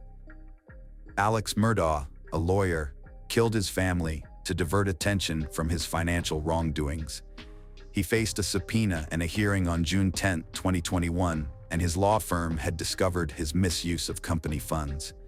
Fearing exposure, he allegedly murdered his family. Alex Murdaugh was charged with killing his wife and son 13 months after they were fatally shot. The prosecutor claimed Murdaugh used a shotgun and rifle, but the guns were never found. The defense argued 2 shooters were involved due to different weapons used, and expert testimony suggested the killers were 5'2" to 5'4" inch tall, excluding Murdaugh, who was 6'4". Prosecutors argued that other factors affected the bullet path and that Murdaugh was a suspect from the start. They showed 2 videos of him in different clothes, implying he tried to sway a key witness. Cell phone data shows Murdaugh was at his mom's for 15 to 20 minutes, not 45. A video on Paul's phone at 8:44 p.m. puts Murdaugh at the crime scene, debunking his alibi. Murdaugh admitted lying about his alibi, blaming opioid addiction and paranoia. Prosecutors think he used his wife's phone to create a fake alibi, and cell data shows a suspicious rise in his steps, suggesting evidence tampering. Video from dog kennels was key evidence, leading to Murdaugh's guilty verdict and 2 life sentences. Murdaugh's lawyers seek new trial alleging jury tampering. He faces appeal, criminal charges, and lawsuits. Hello friends, welcome to our channel. Today we're going to take a look at another horrible case with you. The case of Kelly Clayton. Kelly Clayton, also known as Kelly Stage Clayton, resides in Cotton, New York. Kelly Clayton had a promising life ahead of her. In high school, she was an exemplary student, excelling academically and serving as a role model for her peers. Her academic achievements were impressive, and she passed exams with ease. Despite her academic focus, Kelly's appearance was often described as model-like, and she could have pursued a career in modeling if she had chosen to do so. Following high school, Kelly enrolled in a teacher training university to become a chemistry teacher, which brought immense pride to her parents. However, after a few years, Kelly suddenly lost interest in her studies. It is unclear what triggered this change, but she eventually withdrew from the university and informed her parents that she no longer wanted to pursue a teaching career. Kelly felt that she was too young to be confined to a life of grading notebooks and managing classrooms. Instead, she expressed a desire to travel and experience life to the fullest. Her parents were disappointed and upset by her decision, leading to a 6-month estrangement from their daughter. Kelly's life took an unexpected turn when she met Tom Clayton at a party hosted by mutual friends. Tom was immediately smitten with Kelly and began showering her with attention. His athletic physique and attractive appearance made him a standout, which wasn't surprising given his successful hockey career. As a semi-professional player for the Jackal team, Tom was known for his strength and aggression on the ice. However, he realized his hockey career would eventually end due to physical limitations. Tom would have to retire and enjoy the game from the sidelines, either by attending live matches or watching his favorite team on television. They continued with their lives, starting by returning to New York to get married. They then moved to North Carolina and eventually settled in the small town of Cato, which had only a few thousand residents. Tom started a franchise that specialized in rebuilding houses damaged by fires or disasters. He also worked for a friend's company in a related field.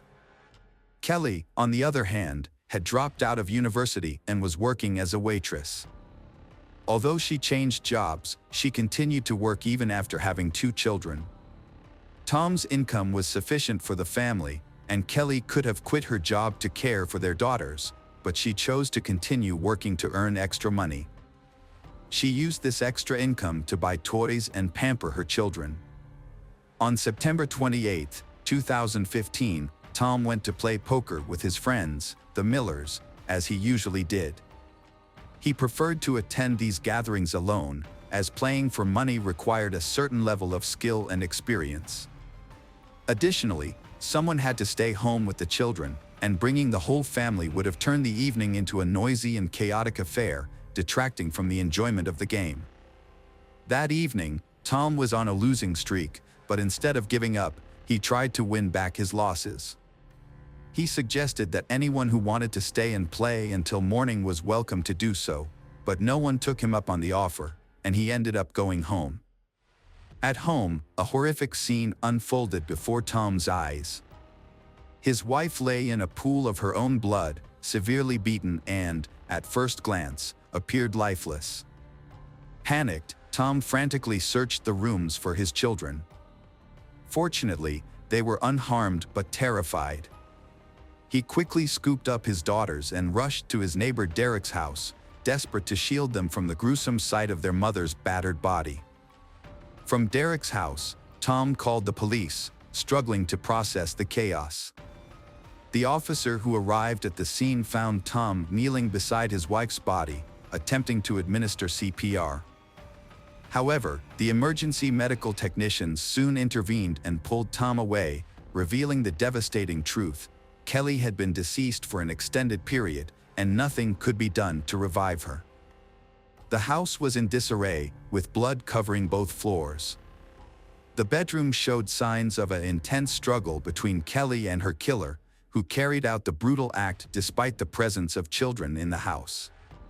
It appeared Kelly had been pushed down the stairs, as evidenced by the broken banister, and brutally beaten with a blunt object until the killer was certain she was dead. No signs of knife or gunshot wounds were found. The officer filming the crime scene observed that Tom seemed lost and in shock. He wandered aimlessly, briefly entering the room before exiting, and was unable to provide the officer with basic information, such as the location of the children's room or the emergency exit. However, when asked about his whereabouts during the murder, Tom calmly stated he had spent the evening at a friend's house playing poker. The officer, failing to obtain clear information from Tom, proceeded to question the neighbor and the children. Tom's eldest daughter, Charlie, described the perpetrator as a robber. According to Charlie, she and her sister were drifting off to sleep when they heard their mother scream loudly from the next room. Their mother yelled, "Charlie, run away from here," and then the whole house shook violently. They cautiously left their room and saw the perpetrator leaning over their mother, beating her with what looked like a hammer. They ran back into the nursery, blocked the door with a small nightstand, and hid under the bed. Fortunately, the perpetrator wasn't looking for them, as the nightstand wouldn't have been enough to stop him. When asked to describe the perpetrator, Charlie said he was big, like a bear. He wore blue jeans, a black shirt, and a mask similar to the one her father wears when hunting. Charlie also noted that the perpetrator's eyes looked like her father's, but she didn't remember anything else, as she only caught a brief glimpse before getting scared and running away. Police officers investigating the house couldn't find evidence to support her claim that the perpetrator was a burglar. There were no signs of forced entry at the front or back doors, but the garage gate was open, which could have been an entry point. However, nothing was stolen from the house, including jewelry and cash, and the cabinets were all closed. This was unusual, as burglars typically search every area. Officers quickly suspected that Tom, was involved in the murder. They believed he was pretending to be a grieving husband and had actually killed his wife to collect insurance payments. If Kelly's life was insured, Tom could potentially receive up to $1 million. The police just needed to gather evidence to solve the case, especially since the daughter mentioned that the perpetrator's mask and eyes resembled her father's. However, the police couldn't find the hunting mask in the house. After discovering Tom's whereabouts on the night in question, the police interviewed the other poker players. One of Tom's friends was incredulous. "You think Tom is the killer? That's unbelievable. His wife was just murdered, and instead of finding the real culprit, you're focusing on him." Another friend, less emotional, chimed in, "Tom couldn't have done it. He worked 2 jobs non-stop because he loved Kelly and their kids. It's just not possible. Besides, he was with us the entire night, playing poker. Even when everyone else was tired, he wanted to keep playing." Laura, an acquaintance of Tom's, shared her concerns during a break in the game. She recalled that Tom had asked to borrow her phone, claiming he had left his in the car, which was only 10 meters away. Laura found this odd but lent him her phone anyway. Tom stepped outside to make the call, but when Laura checked her phone's call history later, there was no record of the call, suggesting that Tom had deleted it. Laura discussed this incident with her husband, who had been sitting next to Tom at the poker table. He noticed that Tom wasn't paying attention to the game, instead keeping his head down, focusing on something on the table. It turned out that Tom had his phone with him the whole time, which raised more questions. Why did Tom borrow Laura's phone if he had his own? Who was he trying to call, and why couldn't he use his own phone? After Laura's testimony, the police re-questioned Charlie, Tom's daughter, and she reiterated that the robber resembled her father. The next testimony came from the niece of Kelly. She explained that she hadn't told her Aunt Kelly about Tom's true nature because she didn't want to upset Kelly. Aunt Kelly adored Tom. The niece felt her truth wasn't needed, implying that it wouldn't change anything. The niece saw Tom as a person with 2 sides. On the surface, he appeared caring and attentive, often showering Aunt Kelly with attention and gifts, and even helping with childcare, which is more than many fathers do. However, his behavior at work revealed a completely different personality. Recognizing her niece's concerns about being young and alone, Aunt Kelly had set up a job for her with Tom the previous summer. During her employment, the niece handled tasks such as correspondence, registration, and managing documents. At first, her interactions with Tom were strictly professional, mainly because she didn't know him well before working for him. One day, Tom got drunk and came to the office, revealing to the niece that his family life was a facade. He confessed to loving his daughters, but not his wife, Aunt Kelly. He had been unfaithful, having multiple affairs during their marriage, and considered leaving her but stayed due to financial concerns. It was later also confirmed by female participants of a poker game that Tom was indeed unfaithful, having relationships with 2 women present at the game. Additionally, Kelly's 16-year-old niece shared information about Michael Beard, another employee of Tom's firm. Michael was doing repair work on houses after a fire, but there were frequent reports of items going missing from the houses where he worked. Tom initially doubted his customers when they accused Michael Beard of theft during fire restoration jobs. However, as the complaints continued, it became clear that Michael was indeed stealing from clients. Additionally, there were allegations of Michael showing up to work intoxicated. When Tom finally confronted Michael about his behavior, he was understandably upset and disappointed. Despite having every right to be angry, Tom took a surprisingly compassionate approach. Instead of simply firing Michael and cutting ties, Tom actively reached out to other companies and recommended Michael for a job. When none of those opportunities panned out, Tom took it a step further and offered Michael work around his own house, doing odd jobs like cutting the grass, watering plants, and making minor repairs. This decision showed that Tom was willing to give Michael a second chance, even if it meant finding alternative employment for his former employee. The detective brought Michael Beard in for questioning. Michael claimed he only stole because he and his family were in dire need of money. He expressed his gratitude towards Tom, his former employer, who had always defended him. Michael also praised Tom's wife, who had shown kindness by feeding him and giving his children old clothes. However, the investigation took a turn when Michael's wife, Holly, was interrogated. She revealed that Tom had offered Michael a job, which Michael had not mentioned earlier, and promised to pay him $10,000 for it. This new information raised suspicions about Michael's alibi. He was called back to the station and hooked up to a lie detector. The test results indicated that Michael was lying, and he eventually cracked under pressure and began to confess. The investigation was sparked by the death of Kelly, which had shaken Michael. He had even attended church to pray for her soul, showing that he was genuinely distraught by her passing. Despite initial doubts about his involvement, the police had released him after the first round of questioning. However, Holly's testimony changed everything. Tom promised Michael $10,000 to kill his wife, Kelly, and make it look like an accident.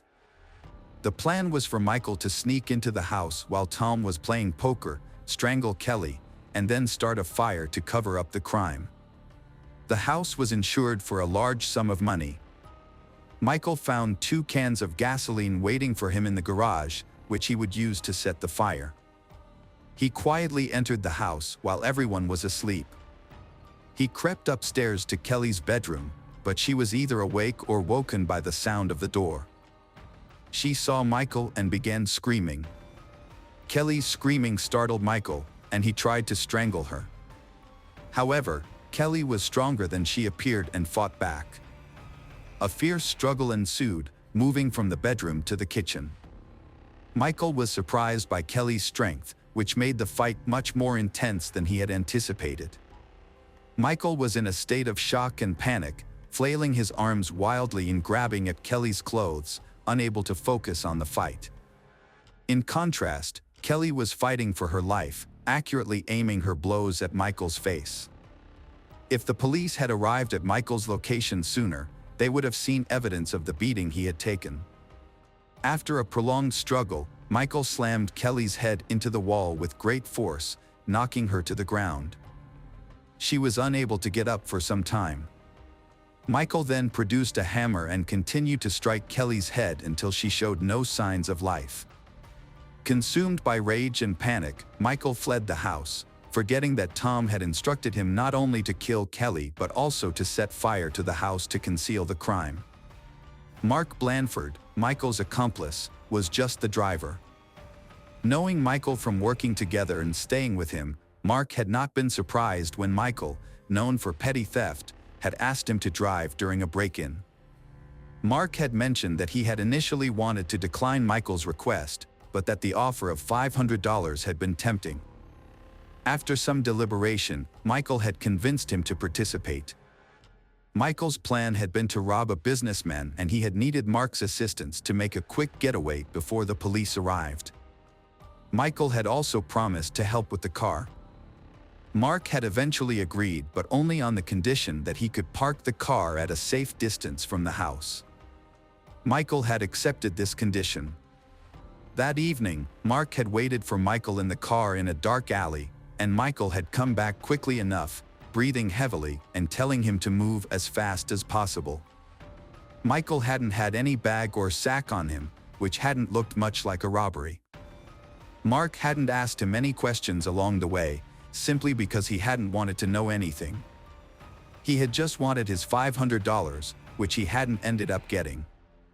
On the way out, Michael had asked Mark to stop at a bridge over a creek a couple blocks south of there.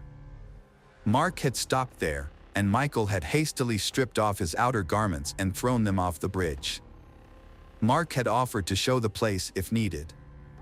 Indeed, police officers who had arrived on the scene at Mark's behest had found parts of Michael's outer clothing near the creek, as well as the hammer used to kill Kelly. Michael, already in custody on suspicion of first-degree murder, began to change his testimony. According to him, he was indeed hired by Tom, indeed for $10,000, but only to commit arson at the house and nothing more. Michael spent a very long time assuring the police of his innocence, and all because he did not know that Mark had shown the place where Michael had thrown out his things, and that his clothes, as well as the murder weapon, had already been submitted for examination. And the experts found both on his clothes and on the hammer the blood of Kelly Clayton. And that was the most direct proof that it was him who killed Kelly, not someone else. Tom denied ordering the massacre of his wife, claiming Michael acted alone. According to Tom, Michael knew Tom had money and was motivated by resentment over losing his job. Tom suggested Michael robbed his house, unaware Kelly was home, resulting in her death. However, Laura, a woman who played poker with Tom, revealed that Tom used her cell phone to make a call. The detective obtained the call records, confirming suspicions. The records showed Tom called Michael on the night of September 28th to 29th. Michael was tried first and maintained he was hired to set fire to the house for insurance purposes. He claimed he didn't kill Kelly and the blood on his clothes came from touching her dead body. He had disposed of his belongings to avoid suspicion of being at the Claytons' house that night. His testimony seemed convincing. The jury deliberated for 7 hours before delivering a guilty verdict on all counts against Michael Beard, who now faced life imprisonment. In contrast, Tom's lawyers managed to gather records of conversations and correspondence between Tom and Michael, but none of these clearly mentioned their nefarious plan. Furthermore, the prosecution's attempts to obtain billing transcripts of Tom's movements yielded no concrete evidence. All the evidence against Tom was circumstantial. However, one key detail caught the attention of investigators. The car in which Mark had given Michael a ride was registered to Tom's company. Moreover, on the day of the incident, Tom had arrived at the office in his personal Toyota but then switched to the company's pickup truck, which was later driven to Michael's house and left there. The truck was returned to the office the day after the tragedy. This suggested that Tom had, in fact, provided Michael with the car that he and Mark used to commit the crime. It was a crucial piece of evidence that the jury testified to during the trial. The 6-day trial concluded with the jury finding Tom guilty of hiring Michael to commit the heinous crime. Michael subsequently appealed, using the testimony of young Charlie, who claimed that the eyes behind the mask belonged to her father. However, the court dismissed the appeal due to the matching description of the clothing found under the bridge. Consequently, Tom Clayton and Michael Beard were sentenced to life in prison. Mark received a 4-year prison sentence for manslaughter. The custody of Tom and Kelly's children was awarded to Kelly's sister, Kim. With time, Charlie has learned to cope with the tragedy. Although she occasionally remembers her mother, she refuses to discuss her father, whom she will never want to see again. Hello friends, welcome to our channel. Today we're going to take a look at another horrible case with you. The case of Michelle Young. Jason Young comes from Brevard, North Carolina, where he was born in 1974. He grew up in an ordinary family. After graduating from high school, he became a student at the prestigious State University in the capital of his native state, the city of Raleigh. And after graduating, got a job as a salesman in a large retail chain. At work, Jason Young proved himself to be a valuable and promising employee who could always be relied on. But friends spoke of him as a man who was windy and fickle in relations with the opposite sex. He was fickle and often changed women, for which he got a reputation as a womanizer, which, however, he himself was even proud of. Michelle Marie Fisher was born in New York in February 1977. She was raised with her younger sibling, Meredith, with whom they were very close from childhood. Their mother, Linda, spent a lot of time with her adored daughters, tried to support them in everything, and contributed to the development of their abilities and talents. Since her school years, Michelle was fond of law and economics, dreaming of linking her life with this very activity. After graduating from school, she applied to several universities at once and soon received a positive answer from the capital of North Carolina. The girl diligently studied at the Faculty of Economics and Law, receiving a master's degree in this field. After receiving her diploma, Michelle was hired for a high position in one of the leading accounting firms in the state. Yesterday's student was earning well, fully supporting herself and making big plans for the future. She decided to celebrate her 24th birthday at one of the most popular entertainment venues in the city with her close friends and colleagues. They were heartily enjoying themselves when some stranger awkwardly turned around and knocked a glass with a cocktail out of the birthday girl's hands. The guy immediately started apologizing and, to make amends, bought Michelle another cocktail. That young man was Jason Young, and the pretty young Michelle immediately caught his eye. He sat down at her table and started a casual conversation, joked a lot, tried to be witty and interesting, and at the end of the evening asked her out on a date. Michelle also liked the casual acquaintance, so she willingly accepted his invitation, deciding that it was fate itself made her a gift on her birthday. The couple began to communicate, and soon they realized that they had a lot in common. They both studied at the same university. Although Jason got his degree 3 years earlier, supported the same hockey team, and were fans of the same music group. Between young people quickly began a romantic relationship. But to live together, let alone get married, was out of the question at the start of his relationship with Michelle. Jason was still living at his parents' house in Brevard, and he would only visit his girlfriend in Raleigh on weekends or meet with her during work trips to the state capital. During one of these meetings, his sweetheart informed him that she was pregnant. This news was a real shock for both of them because neither of them was ready for the birth of a child. They were focused on their careers, confidently climbing the ladder, and did not plan to start a family yet. Jason said so at once, but after some hesitation, Michelle decided that she would not have an abortion and would keep the baby. Jason took about a month to rethink the situation, after which he moved to Raleigh to be near his pregnant girlfriend. After a few more months, the couple officially legalized their relationship, not out of love or pregnancy, but due to Michelle's lack of health insurance. Childbirth would have cost the couple a considerable amount of money, but marriage gave them the opportunity to avoid such expenses. The couple's daughter, Young, was born in the spring of 2004. She was given the name Cassidy Elizabeth. The newly married mother went headlong into domestic life and family chores, and her mother and younger sister helped her with this. It should be noted that Michelle's family coolly accepted her chosen one. They were wary of Jason, but tried to avoid conflicts. In the same year, they with a child moved to their own large house located in a quiet and landscaped area of the city.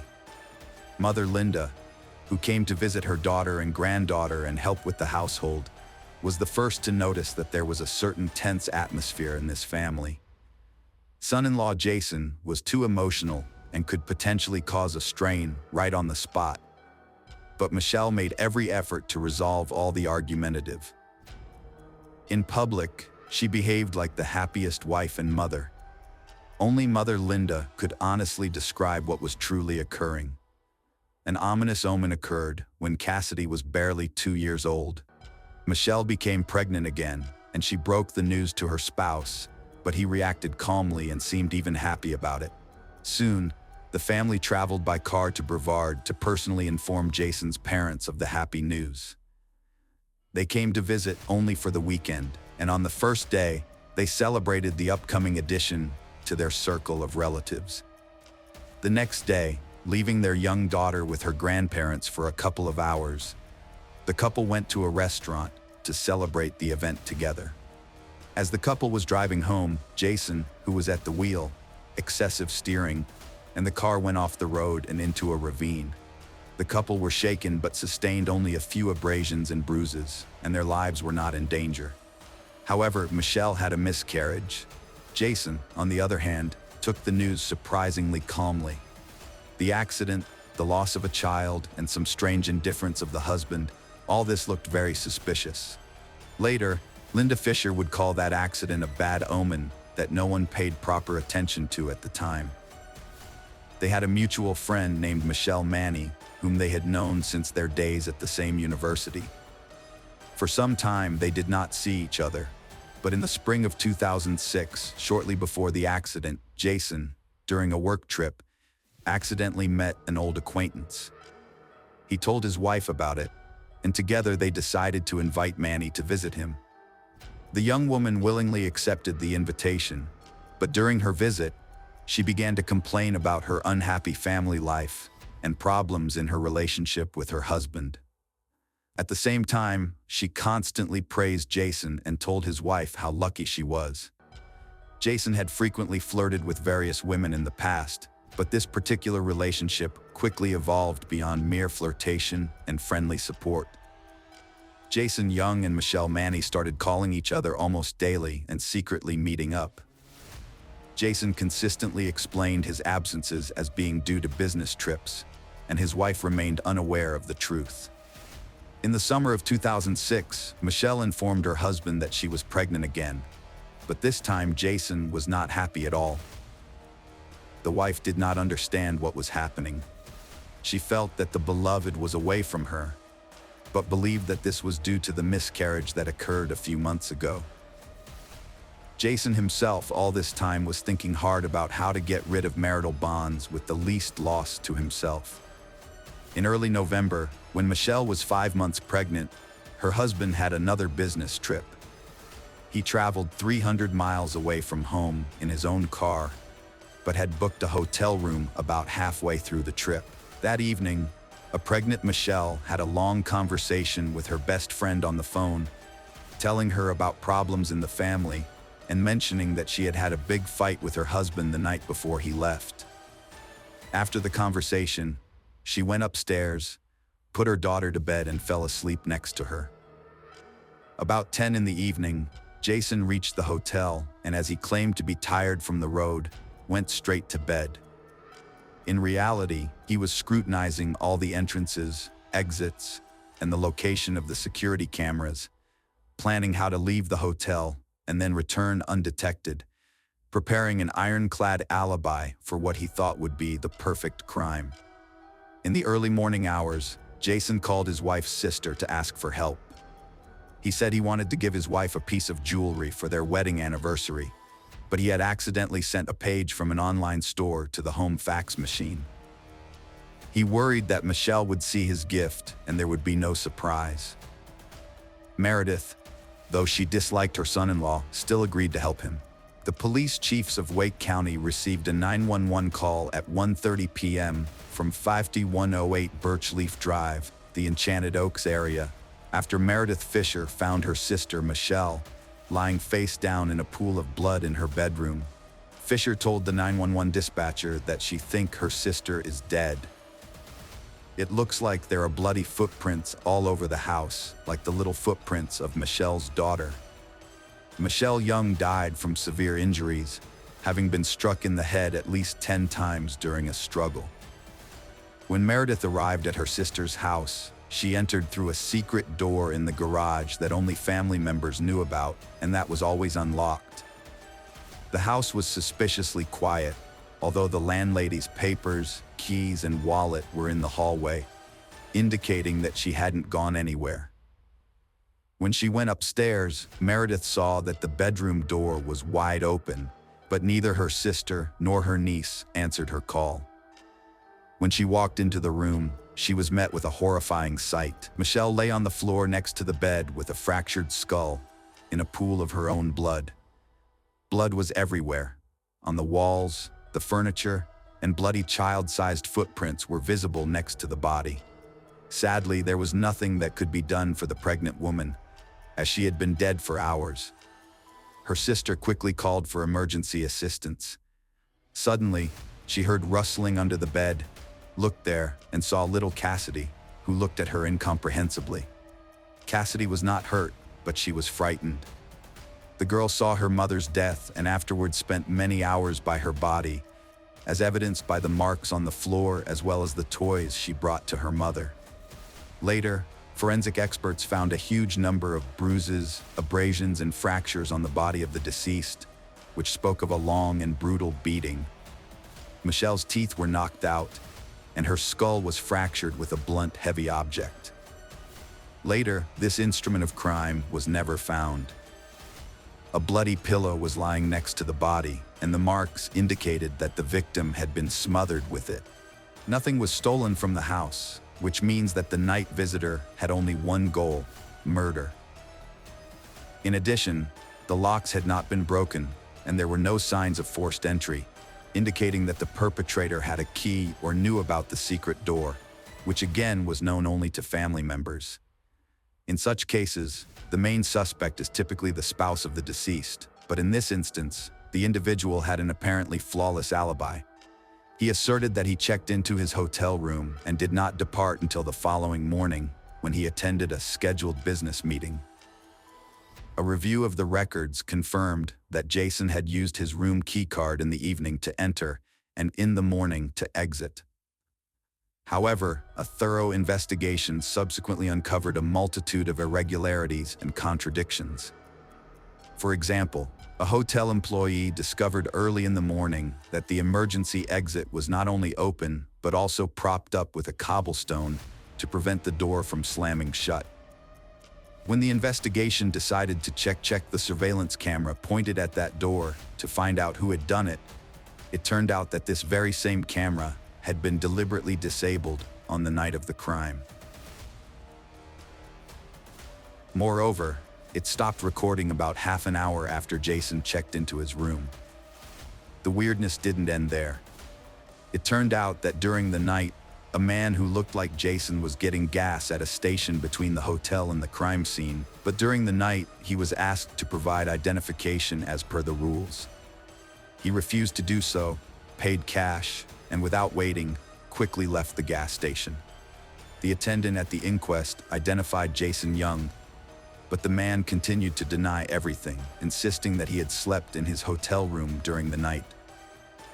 Another oddity was that on the day before the tragedy, Jason called Michelle more than 24 times, and closer to morning, he called his mistress 5 more times, with each conversation lasting no more than 15 seconds. This suggests that Jason was probably panicking, and all of these calls were made outside the hotel, where he, in his own words, had been all night. He was also late for a scheduled business meeting with his partners and looked somewhat confused.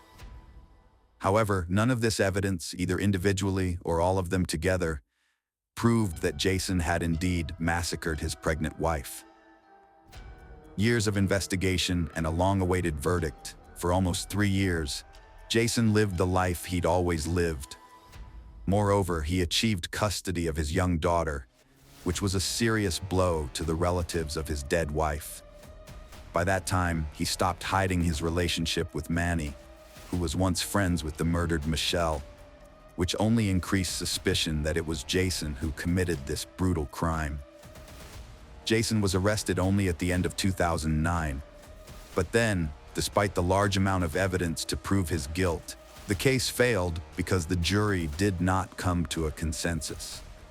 However, the case was reopened in 2012 when more evidence was collected, and the testimony of witnesses who saw Jason Young that night outside the hotel in different places, in particular, his rather conspicuous white car, was seen parked on the night of the murder, not far from his own house in an unlit lot, was also included in the case. Also included in the case was the testimony of a child psychologist who told of little Cassidy's strange doll play, during which the girl showed how her daddy spanked her mom, and then she would not get up off the floor.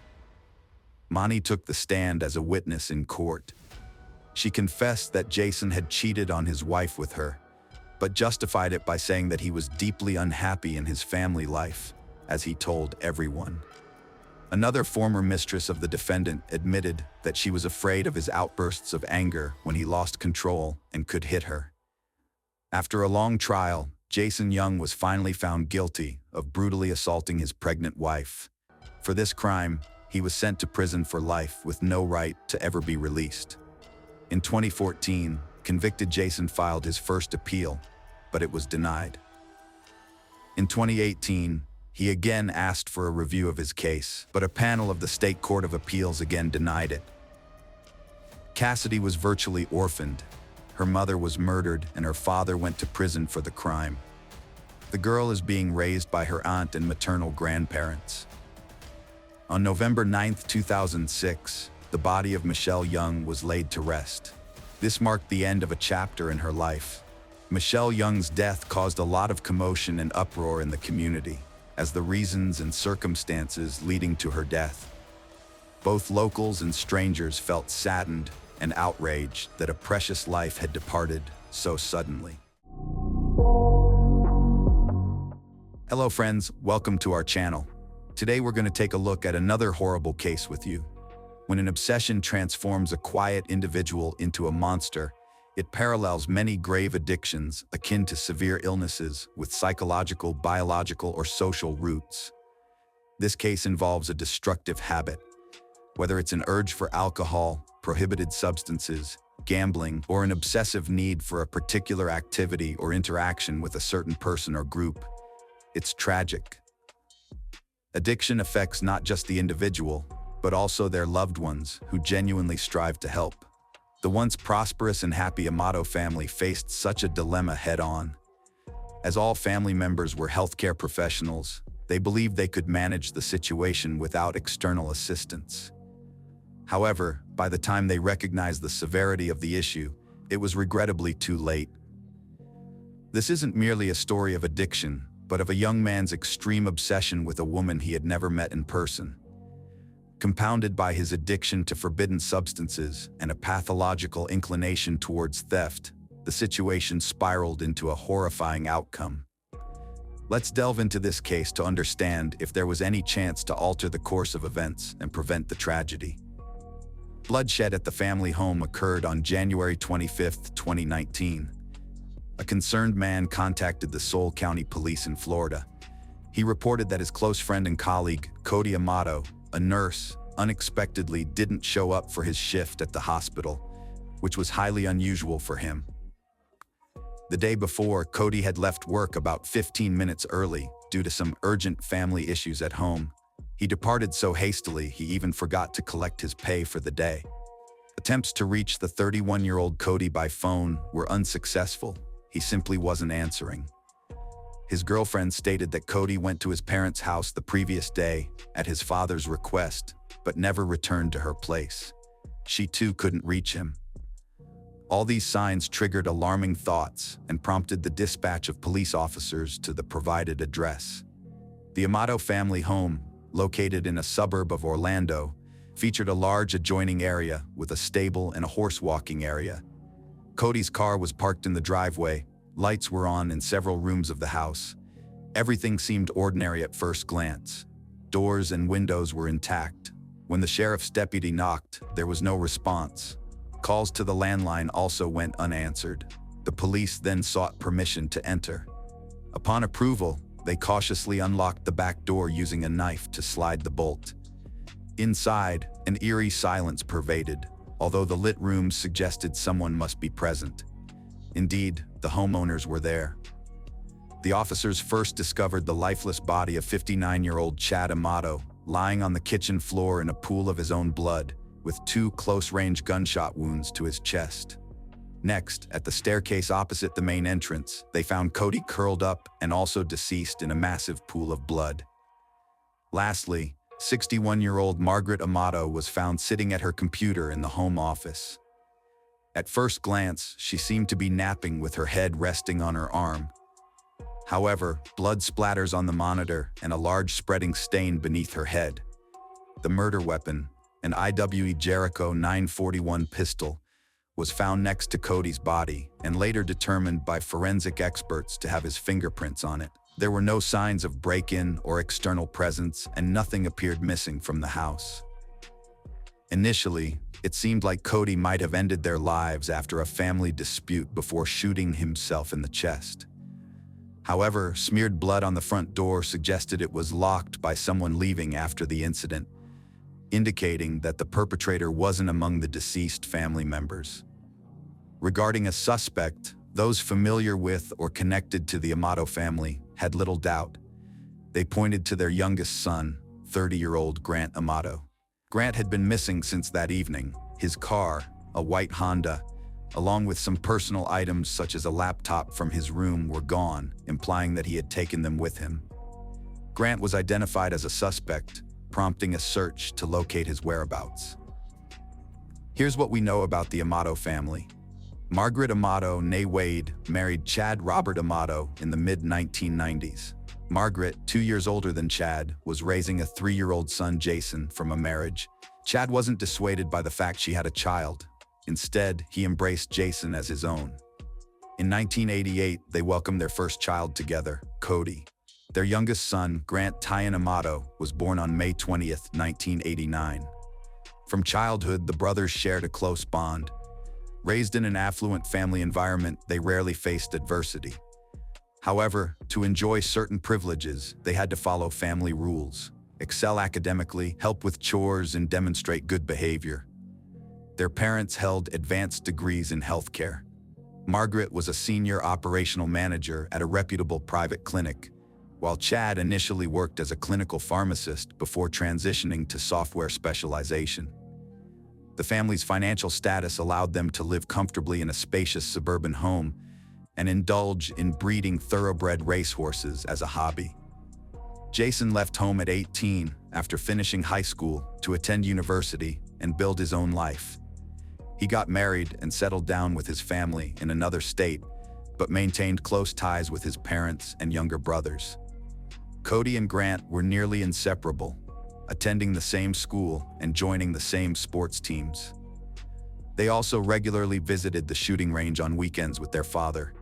The Amatos had an impressive firearm collection, featuring rare pieces available only to Chad for safety reasons.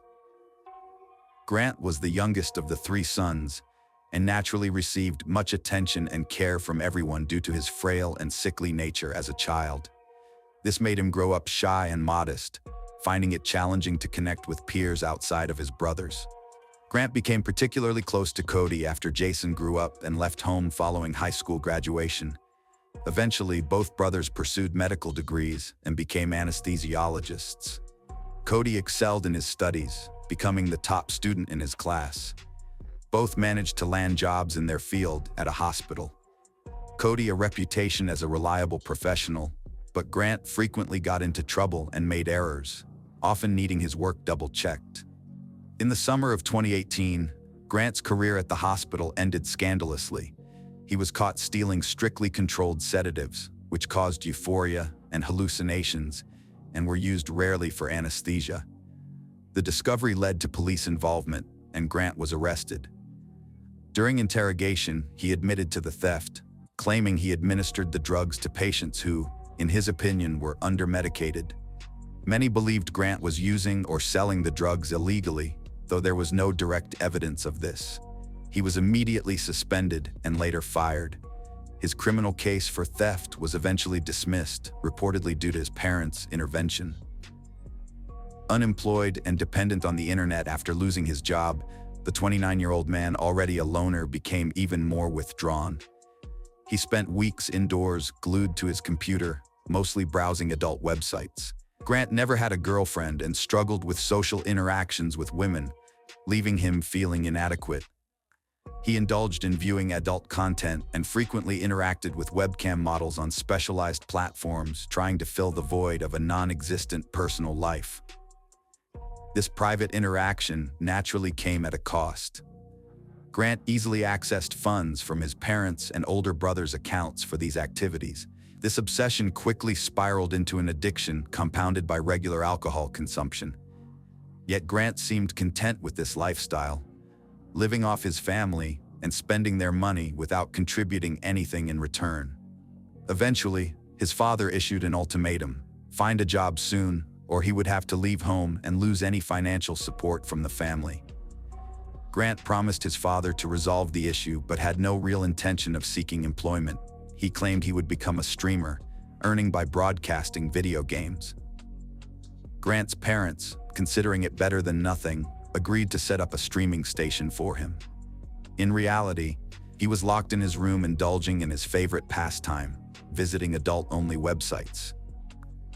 In August 2018, Cody took a vacation from work and decided to embark on a journey across the globe for a change of. He dreamed of visiting Japan and invited his younger brother Grant and his best friend Jeremy. While Cody and Jeremy funded their trip independently, Grant's vacation was financed by their parents. However, instead of giving the money directly to Grant, they entrusted it to Cody, who was seen as the more responsible of the two. The trip lasted nearly 2 weeks. Throughout it, Grant seemed disengaged and showed little interest in tours or landmarks. He was constantly fixated on his smartphone screen and often stayed back at the hotel using his brother's laptop. One day when the group went to Lake Kawaguchi near Mount Fuji, Jeremy accidentally left his credit card in their hotel room. Seizing the opportunity, Grant hacked into Jeremy's account and withdrew thousands of dollars. He spent it all on private sessions with his favorite webcam model. Jeremy discovered the theft later, but initially suspected fraud. He couldn't pinpoint the culprit and continued investigating after returning home, unaware that Grant was responsible. About the identity of the mysterious webcam model, who became an obsession for Grant. On a site where he paid for private online interactions with various women, he met Sylvia Venizlavova from Bulgaria, known as Silly. She captivated him with her striking looks and confidence. Sylvia's charisma and passion made Grant feel special, loved, desired, and unique. He really thought her feelings for him were genuine. He believed they could have a real relationship. Grant was sure they were together and needed to win over this fiery brunette from all her admirers. He spent hours and thousands of dollars daily to ensure she had no time for other men. Grant also showered her with gifts like expensive lingerie and jewelry, which she wore during their video chats. Desperate to impress Sylvia, Grant constantly fabricated stories and lost touch with reality. He claimed he lived alone in a large house, owned a successful business, and could afford to lavish her with money. To back up his claims, he made money transfers, initially sending a couple thousand, then $10,000, and even $100,000 as a birthday gift. Naturally, Grant's lavish spending did not go unnoticed by his parents, since he was using their accounts. At first, he explained these expenditures as investments in his own online project to attract an audience. But Chad and Margaret quickly realized their son was lying. A serious family dispute erupted at home. The father demanded that the youngest son immediately pack his things and leave. But his mother and Cody intervened on Grant's behalf. The family understood that Grant was suffering from severe internet addiction, but they were baffled about how he had spent nearly $200,000 from their accounts. A thorough search in his room uncovered vials of potent substances. Grant explained he used them to keep from going insane. The parents announced they would cut off his access to their accounts and intended to send him for mandatory treatment for drug and internet addiction. In response, Grant declared he was tired of everything and ready to end his life. He then dashed out of the house, jumped into his car, and sped away at high speed in an unknown direction. Later, it was discovered that Grant went to his aunt and uncle's house, where he crashed through their fence and hit the garage wall. Aware of the turmoil in the Amato family, his relatives sympathized with him and offered him a place to stay until things settled down. He readily agreed, but ended up robbing his kind-hearted relatives instead. The following day, thousands of dollars were stolen from several accounts. The funds were used to pay for interactions with Sylvie. When Grant's aunt informed his parents, they asked her not to involve the police, promising to resolve the issue and return the stolen money promptly. That same day, Chad personally went to their house and took Grant home. Chad, Margaret, and Cody soon realized that reasoning with Grant was futile. If he left home, he would likely commit theft again. They then presented Grant with a stark choice. He could either go to a rehabilitation clinic for treatment of his addictions or face jail time for theft. Reluctantly, Grant agreed to enter the clinic, where he would spend 2 months away from any temptations. He was admitted to the medical institution at the end of December 2018. During his treatment, Grant's parents checked his computer and discovered how he had been spending thousands of dollars daily from their family accounts. They found Sylvie's profile, the woman who had deeply influenced their son, and reviewed their correspondence, finding hundreds of recordings of their private online interactions. These were moments that Grant treasured and often revisited. The Amos family decided to inform Sylvie about her admirer. They revealed that the man who had showered her with money and gifts was not a businessman, but an unemployed individual with drug and internet addictions. They also pointed out that the funds Grant transferred were stolen, potentially subjecting him to criminal charges. However, Sylvie remained indifferent, as for her, it was just a job, and she had no intention of returning the money. On January 5, 2019, just a couple of weeks into his treatment, Grant unexpectedly returned home after completing less than a quarter of the necessary rehabilitation program. He had fled the clinic where he was noted for his lack of compliance. Tearfully vowing to turn his life around and find employment, Grant threatened to end his life if forced back into the rehab center. Grant's parents agreed to give him a chance, but imposed strict rules. He was forbidden from using the computer, had to adhere to a schedule, and his earnings were closely monitored. Additionally, he took up a part-time job at a local grocery warehouse. For about 3 weeks, Grant appeared compliant, leading his parents to believe he had matured and left his behind. However, this changed on Thursday, January 24, 2019. On that day, Grant persuaded his mother to let him use the laptop briefly. He claimed he needed it to check his email and post his resume online in search of a more ambitious job than his current warehouse position. Trusting her son, Margaret allowed him access to the laptop, a decision that proved fatal. Naturally, one of Grant's first actions was to contact Sylvie. To his dismay, he discovered that his parents had already written to her, exposing the truth about him. He perceived this as a betrayal. In Grant's view, they had humiliated him in front of the only woman he loved, and he decided they had to pay for that. Remember the home gun collection previously mentioned? Chad had kept most of it in a special large safe for which no one else had the key. Nonetheless, Grant knew about another gun stored in his parents' bedroom, which was always kept loaded by his father. This was the weapon he decided to use. His mother was sitting at the computer in the home office when Grant approached her quietly from behind and shot her in the back of the head. The position of her body suggested she didn't have time to turn around or understand what was happening. His next target was his father, Chad, who would soon be returning home from work. As soon as Chad entered the kitchen, he was confronted face-to-face with Grant and immediately received 2 bullets to the chest. Grant tensely contemplated his next move and devised an even more monstrous plan. He decided to frame his own brother, Cody. Cody had always stood up for Grant and was considered his best friend. By that time, Cody had moved out of the family home and was living separately with his girlfriend. To carry out his plan, Grant needed to lure Cody back home.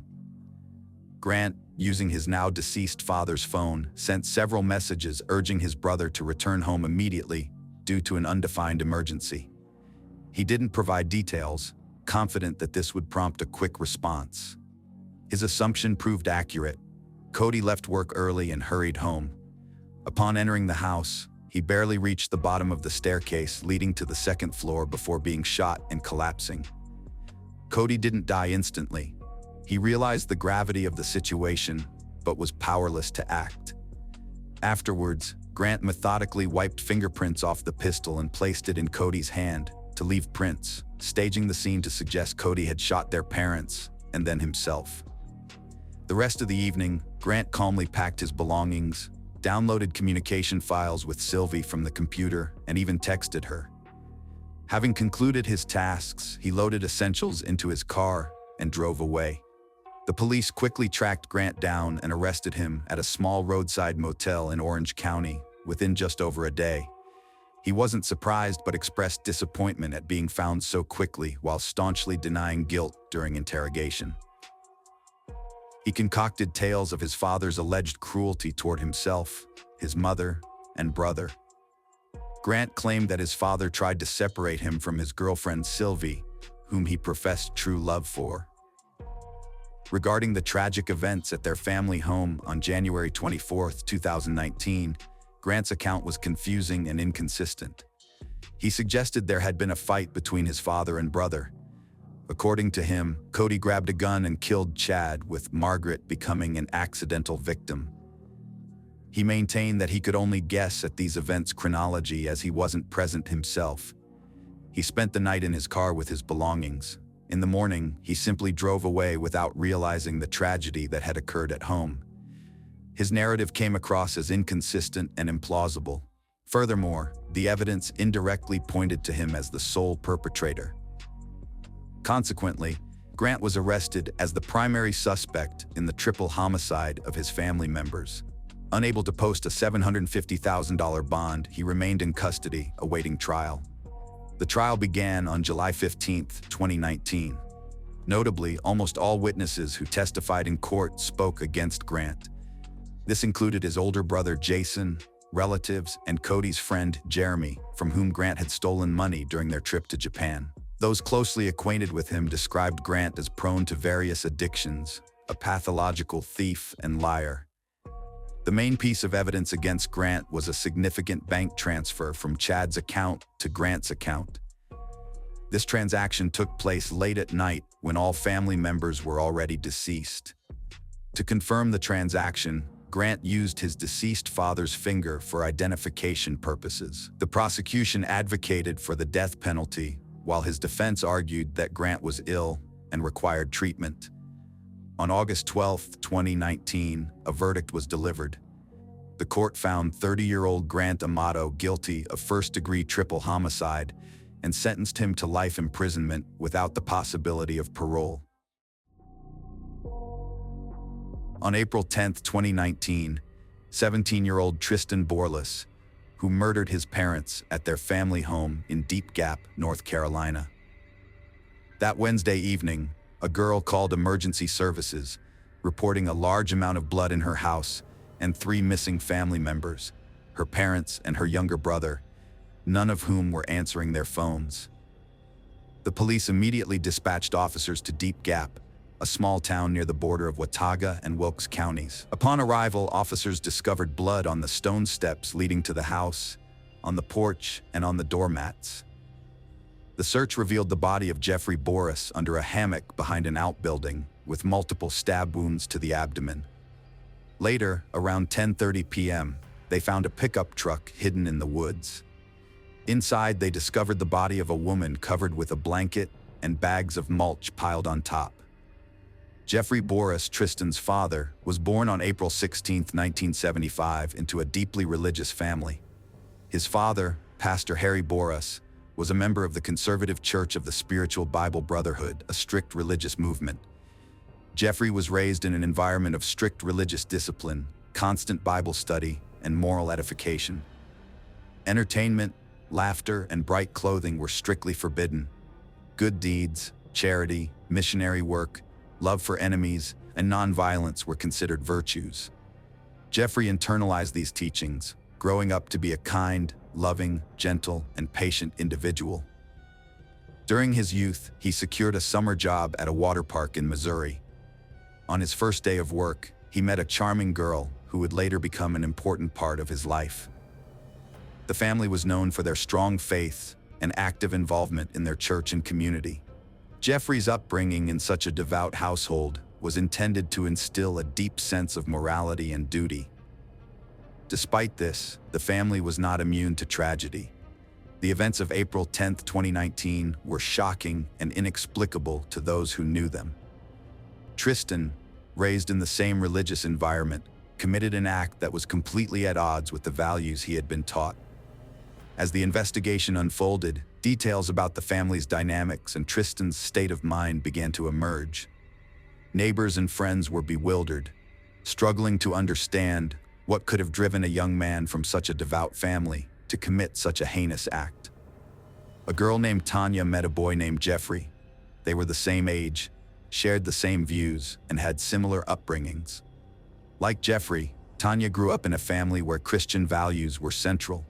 She was patient, humble, and selfless, and saw in Jeffrey an ideal future husband and caring father.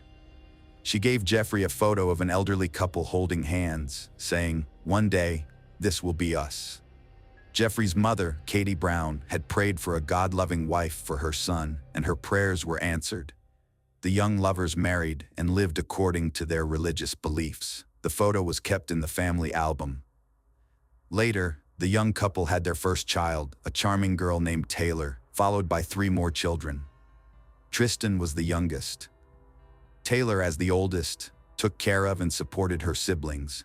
She was especially close to Tristan, acting as his best friend despite their age difference. Following their religious beliefs, Jeffrey and Tanya aimed to instill the mindset of God in their children's hearts. When their 4 children grew up, they adopted 4 more boys from an orphanage. Their loving family grew to 8 children: Taylor, twins Kai and Alexis, Misery, Al, Stephen, Miku, and Tristan. The children were forbidden from using mobile phones and social networks until a certain age, and asceticism in needs and desires was encouraged. Boys were forbidden to date until after high school, and Bible study was mandatory. Despite these rules, the children grew up like any other boys and girls, with their parents showing no distinction between their biological and adopted children, giving all equal care and affection. Their home had a harmonious atmosphere, with their mother paying close attention to the children and praying frequently. The couple believed in setting a virtuous example for their children. When a hurricane hit Haiti, Tanya sold her expensive wedding ring and sent the money to a fund for constructing housing for the victims, replacing her ring with a simple, cheap one. In 2015, Taylor graduated from high school and moved to Boone to attend Appalachian State University. Tristan lost his only friend and felt alone. Although Taylor visited whenever she could, she had her own life, leaving Tristan at home. From childhood, he had rebelled against the restrictions and religious views of his parents, and he was frustrated by the ban on using a phone to communicate on social media, an essential part of modern teenage life. With Taylor gone, his arguments with his parents increased. In December 2017, the family experienced positive changes when Jeffrey, Tanya, and their children moved to a new house in Deep Gap, Watauga County, North Carolina. This house, located on a dirt road leading into the forest, was much more spacious and closer to Tanya's mother, Robin, allowing her to help with the younger children. However, for Tristan, the move might not have been entirely positive since he had to change schools. He attended a local high school in Watauga and began participating in athletics. The other children found jobs as counselors at summer camps. Despite appearances, not everything was fine. Tristan's behavior started causing problems. In 2018, the school required him to attend therapy sessions for anger and impulsive behavior. By 2019, despite his excellent abilities, he struggled with some school subjects, which worsened over time. Once a great student, Tristan became indifferent to studying. He frequently arrived late to class and sometimes refused to study altogether, often putting on headphones and appearing disengaged. Some teachers tried to help Tristan, and he initially accepted their assistance, but his interest waned quickly. At home, he continued to argue with his parents, even though he was eventually allowed to use a phone. Tristan spent a lot of time on the internet and referred to himself as a musician on Instagram. Taylor, still interested in her siblings' lives, noticed Tristan frequently argued with their mother about religious topics. She also discovered his other problems at school. She tried to talk to him, but their relationship was no longer trusting. Eventually, Tristan became friends with a girl from the religious community, Evelyn Faith Jackson. They started dating, ignoring the ban on intimate relationships, and sometimes smoked illegal substances. Tristan often complained about his mother, who discussed his behavior with him at night, making him tired and unable to concentrate at school. He worried about his problems and not meeting his mother's expectations. He felt he could be himself around his father, but not his mother. On April 10, 2019, many of Tristan's secrets were revealed. Surveillance cameras were installed in the barn, and his old phone, which he sometimes used secretly, became an access point. That day, Tanya took his phone and read messages about intimate topics and illegal substances. Tristan at school saw incoming messages, and his shocked parents texted him in the family chat about what they found. That same day, Sherry King, an English teacher, called Tristan's mother to complain about his academic performance and behavior. At the trial, she will say Tanya called her back, informing her that she and her husband would come to school to discuss it with Tristan. Sherry told Tristan about this, and he was very surprised. His parents left the youngest child with his grandmother and went to the high school. They drove home in silence. At the trial, Tristan will say his mother was tense and frowned, constantly flipping through messages on his phone. At home, the conversation lasted about an hour and a half. Tanya sent a message to her mother at 4 p.m., saying Tristan wasn't upset about losing his phone and car keys until his grades and behavior improved, and that she would soon pick up the youngest child. After that, the conversation continued. According to Tristan, he and his mother talked about studying, relationships with girls, and illegal substances. Tanya told him she didn't want him to study other religions. Besides Christianity, he was forced to listen to her and realized his many flaws. They even made a list of qualities he should develop to become a better person: compassion, honor, honesty, etc. The police would later find this list. According to Tristan, his mother approached him from behind, wrapped her arms around his neck, and he instinctively jumped up, turned around, and accidentally hit her with his elbow. He claimed his mother had never done anything like this before, which is why he freaked out. His mother, scared, grabbed scissors and moved toward him. Shocked, he stabbed her with a knife, believing he was defending himself, then ran to his father for help. A forensic examination would later find no evidence that his mother tried to strangle him. During the trial, the prosecution showed photographs of Tanya Borlas's neck with a broken bone. A psychologist testified that Tristan Borlas was mentally sane, but experiencing depersonalization and derealization. However, the court and jury dismissed this, considering Tristan a manipulator and dangerous. According to Tristan's statement, he did not understand why his father was running away or why he stabbed him, even though he begged for help. He remembered his father taking a stone and saying, "Tristan, don't do this," but believed his father would rather die than harm his son. Neighbors reported hearing loud screams at about 5:30 p.m. that Wednesday from the Borlas family's property. Afterward, Tristan returned home and vomited, which a psychologist indicated as a sign of stress. However, the jury disagreed. The autopsy report showed Jeffrey Borlas had multiple stab wounds to the left chest and back, cuts on his arms and hands, and scratch marks on his skull and forehead. Tanya Borlas's autopsy indicated several stab wounds to the left chest, back, and arm, as well as injuries likely from neck compression. The results indicated that the parents were defending themselves, not attacking. Tristan had the chance to flee from his mother, and even if he was mentally unstable and acted in self-defense, killing his father, his subsequent actions were suspicious. Tristan returned home, dragged his mother's body into the truck, concealed it under a blanket, then spent about an hour cleaning the crime scene, even using a hose to wash the porch. Around 8:30 p.m., Tristan arrived at his grandmother's to pick up his younger brother. Robin found this odd, but Tristan claimed their parents went to the store and ran out of time. 20 minutes later, Robin received a call from another grandson, complaining that his parents weren't answering their phones and hadn't picked him up from his part-time job as usual. Robin called Alexis, asking her to get her brother. They decided to meet at Jeffrey and Tanya's house to figure out what happened. As Robin approached the house, she noticed blood on the porch but thought it was from the animals the couple bred. Entering the house to get a flashlight, she saw blood everywhere.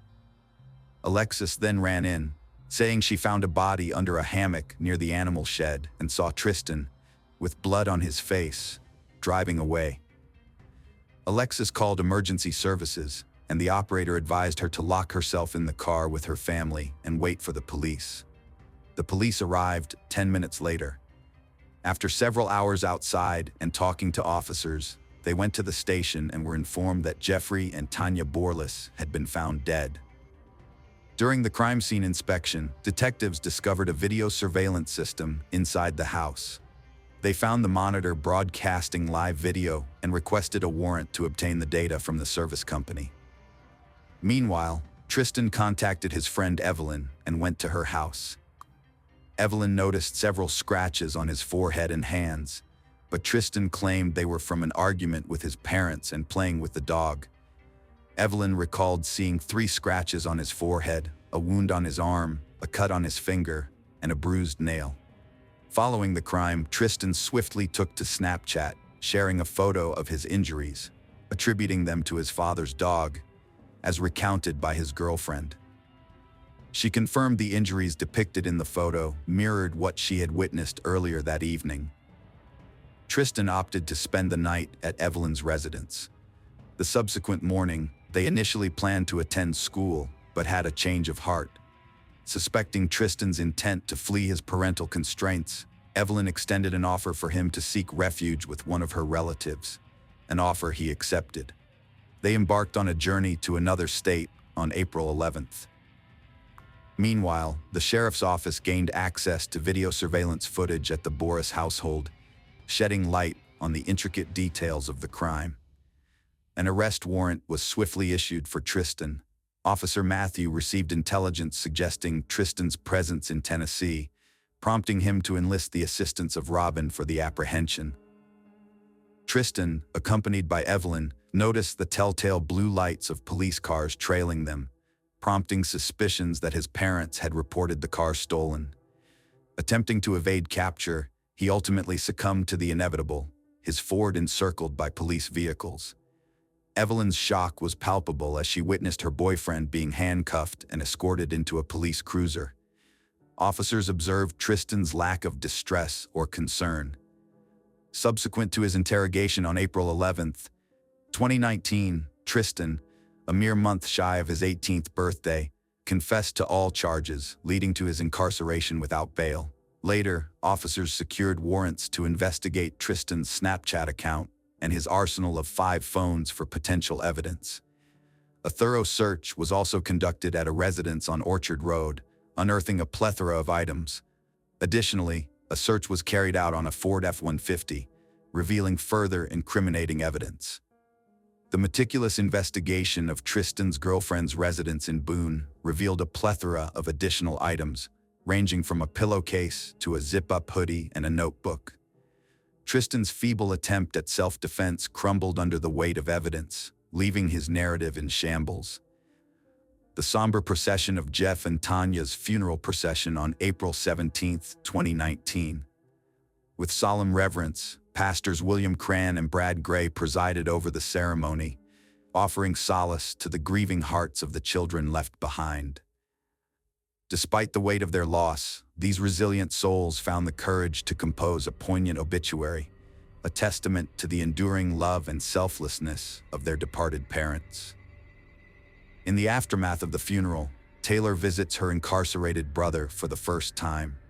What she encountered within the cold confines of the prison walls shattered her illusions. Tristan's demeanor betrayed not an ounce of remorse, but instead brimmed with a misplaced sense of entitlement, as he sought to deflect blame onto their unsuspecting family. Disillusioned and heartbroken, Taylor left, her faith in her brother shattered. Undeterred by her initial disappointment, Taylor returned for a second visit on May 11th, hoping for a semblance of redemption. Yet, Tristan's callous indifference remained steadfast, further alienating him from his grieving sister. It was then that the family made the agonizing decision to sever all ties with Tristan, recognizing that his presence posed a threat to their emotional well-being. As the wheels of justice turned, Tristan's trial commenced on February 16, 2022, a solemn affair marked by solemnity and gravitas. Here Tristan, faced with the consequences of his actions, expressed contrition, acknowledging the gravity of his deeds. He concurred with his family's damning assessments of his character, acknowledging the necessity of cutting ties for their own safety. On March 3, 2024, Tristan Borlas was sentenced to life imprisonment without the possibility of parole, a fitting denouement to a tragic tale of loss and betrayal. While recognizing Tristan's mental health struggles as mitigating factors, Judge Horn emphasized the absence of psychotic disorders in the psychologist's evaluation, affirming the severity of Tristan's crimes and the irreversible consequences of his actions. Although anxiety and depression can indeed be worsened by persistent use of illicit substances, it is peculiar that neither Tristan's family, nor his lawyer, nor Tristan himself elaborated on the motives behind the crime. It suggests either a lack of full comprehension on Tristan's part or a deliberate ignorance. Conversely, Tristan, a self-loathing teenager with low self-esteem prone to depression and displaying active symptoms of anxiety, Tristan recounted experiencing panic attacks, which his mother, having undergone similar experiences, assisted him in managing. Assertion that children, inherently immoral due to original sin, require correction through education and strict discipline to cultivate proper behavior, may further elucidate Tristan's upbringing. Raised within rigid boundaries, he constantly grappled with feelings of inadequacy, exacerbated by jealousy towards his parents' attention to his new siblings. Initially rebellious, he spiraled into a depressive state, compounded by substance abuse, panic attacks, depersonalization, and derealization. His resistance to his parents, religiosity, and the pressure to conform to his mother's ideals culminated in a jointly composed list of necessary changes, serving as his breaking point. Could this tragedy have been averted in a truly nurturing family environment? Every relationship of a person is based on the pillar of trust, whether it's between parents and children, husband and wife, or even between boyfriend and girlfriend. But if someone breaks the trust of another person in these essential relationships and starts thinking badly about them, it feels really terrible. And today's case is somewhat similar, where a boy and a girl from Pakistan were very happy in their relationship. But then, after some time, the girl breaks up because she started seeing a dark side of her boyfriend. But then, what the boy did with his girlfriend shook the entire Pakistan. Shaukat Ali Muqaddam was not only a normal citizen of Pakistan, but also a diplomat and ambassador of Pakistan. Due to this, he had to live in different countries. However, in 2021, he was living in Islamabad, Pakistan. Apart from this, at one point, Shaukat Ali had also been Pakistan's ambassador to South Korea and Kazakhstan. Because of this, he held a very high position in Pakistan. There were a total of 5 people in his family, including Shaukat Muqaddam, his wife Kausar Muqaddam, 2 daughters and 1 son. October 23, 1993, was the day when a beautiful girl was born in Shaukat Ali's house, whom they named Noor. Noor was a healthy and cute baby who always laughed and never bothered anyone too much. Although Shaukat's professional life was very busy and stressful, but when he came home, he spent quality time with his family. As a result, his children had a very good upbringing. From school days, Noor had a great interest in studying. She always used to read either school books or other books. Now, because Shaukat Muqaddam was a diplomat, he used to get transferred to other countries due to his work, which is why Noor started her schooling from Ireland. Then she completed high school from South Korea.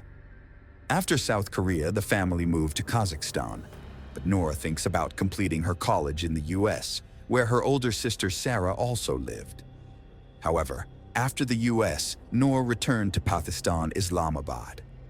As humble and smart as Noor was in her childhood, she was equally humble and smart in her adult years. That's why everyone at home trusted Noor and easily accepted her decisions. Besides, Noor loved animals, especially stray dogs and cats. She used to feed them whenever she had time. Although Noor belonged to a wealthy family, she never had a liking for materialistic things. By hearing all these things, you must have understood that Noor was a kind-hearted, down-to-earth, intelligent, and confident girl. Along with all these things, Noor also had a great passion for art and calligraphy. She often made religious paintings too. As I mentioned, coming from a wealthy diplomat family, parties were a common occurrence at the diplomats' homes. So Shaukat Muqaddam often took his family to such parties because they were excellent for networking and building connections. It was at one such party in 2018 that Noor met a boy named Zahir Jaffer. Zahir and Noor are both going to be key characters in this case. So before we proceed, let's take a brief look at Zahir's background. Zahir Jaffer was born in the USA, but he spent his childhood and teenage years in Pakistan. After that, Zahir pursued his graduation in the US and also spent some time living in the UK. Zahir's father was Zakir Jaffer, who was a very successful businessman. Due to his father's business ventures, the Jaffer family was one of the wealthiest families in Pakistan. The Jaffer family had various businesses, including healthcare, oil, real estate, and construction. This also provided them with opportunities to work with their country's military. One of these companies is Ahmed Jaffer and Company, where Zahir Jaffer is now the CEO, while his father, Zakir Jaffer, used to oversee the company. But after some time, Zahir's mood changed, and he started working as a therapist at a company called Therapy Works. In this company, Zahir used to listen to the children of the school and explain to them about mental health care. He also used to arrange lectures and presentations for the children. But the shocking thing here is that Zahir himself was an introverted and angry since childhood. He also had very few friends, and he rarely attended parties with them. But it is at one such party that he meets Noor, and he likes her, and Noor also enjoys talking to Zahir. Perhaps this happened because their personalities were different, and people say that opposite personalities are attracted to each other. However, both their families already knew each other because they used to attend such parties, but friendship between Noor and Zahir developed from this party. Then, after some time, this friendship turned into love, and they both entered into a romantic relationship. However, it's not like they kept this fact hidden from their parents or friends. Rather, both their families and friends knew that Zahir and Noor were dating. Both families were happy because Noor completes Zahir and Zahir completes Noor. Actually, Noor brought out a side of Zahir that no one had seen before, whereas Zahir used to be very introverted before. But as soon as he met Noor, his personality began to change gradually. He started enjoying his life, hanging out with people, and at one party, people were surprised to see Zahir dancing with Noor, including Zahir's family, because they had never thought they would see this side of Zahir's personality. Everything was going well, but as the relationship grew older, things started to deteriorate. Initially, everything was going well in the relationship. Both were enjoying themselves, and their families were also very happy. But then, after some time, a different side of Zahir came out in front of Noor. Actually, Noor later finds out that Zahir is a very aggressive and abusive man. Allegedly, Zahir had physically and mentally abused Noor several times. Not only that, Zahir had also raised his hand against his own mother before. As a result, after almost 3 years of relationship, when Noor couldn't bear Zahir anymore, she broke up with him at the beginning of 2021.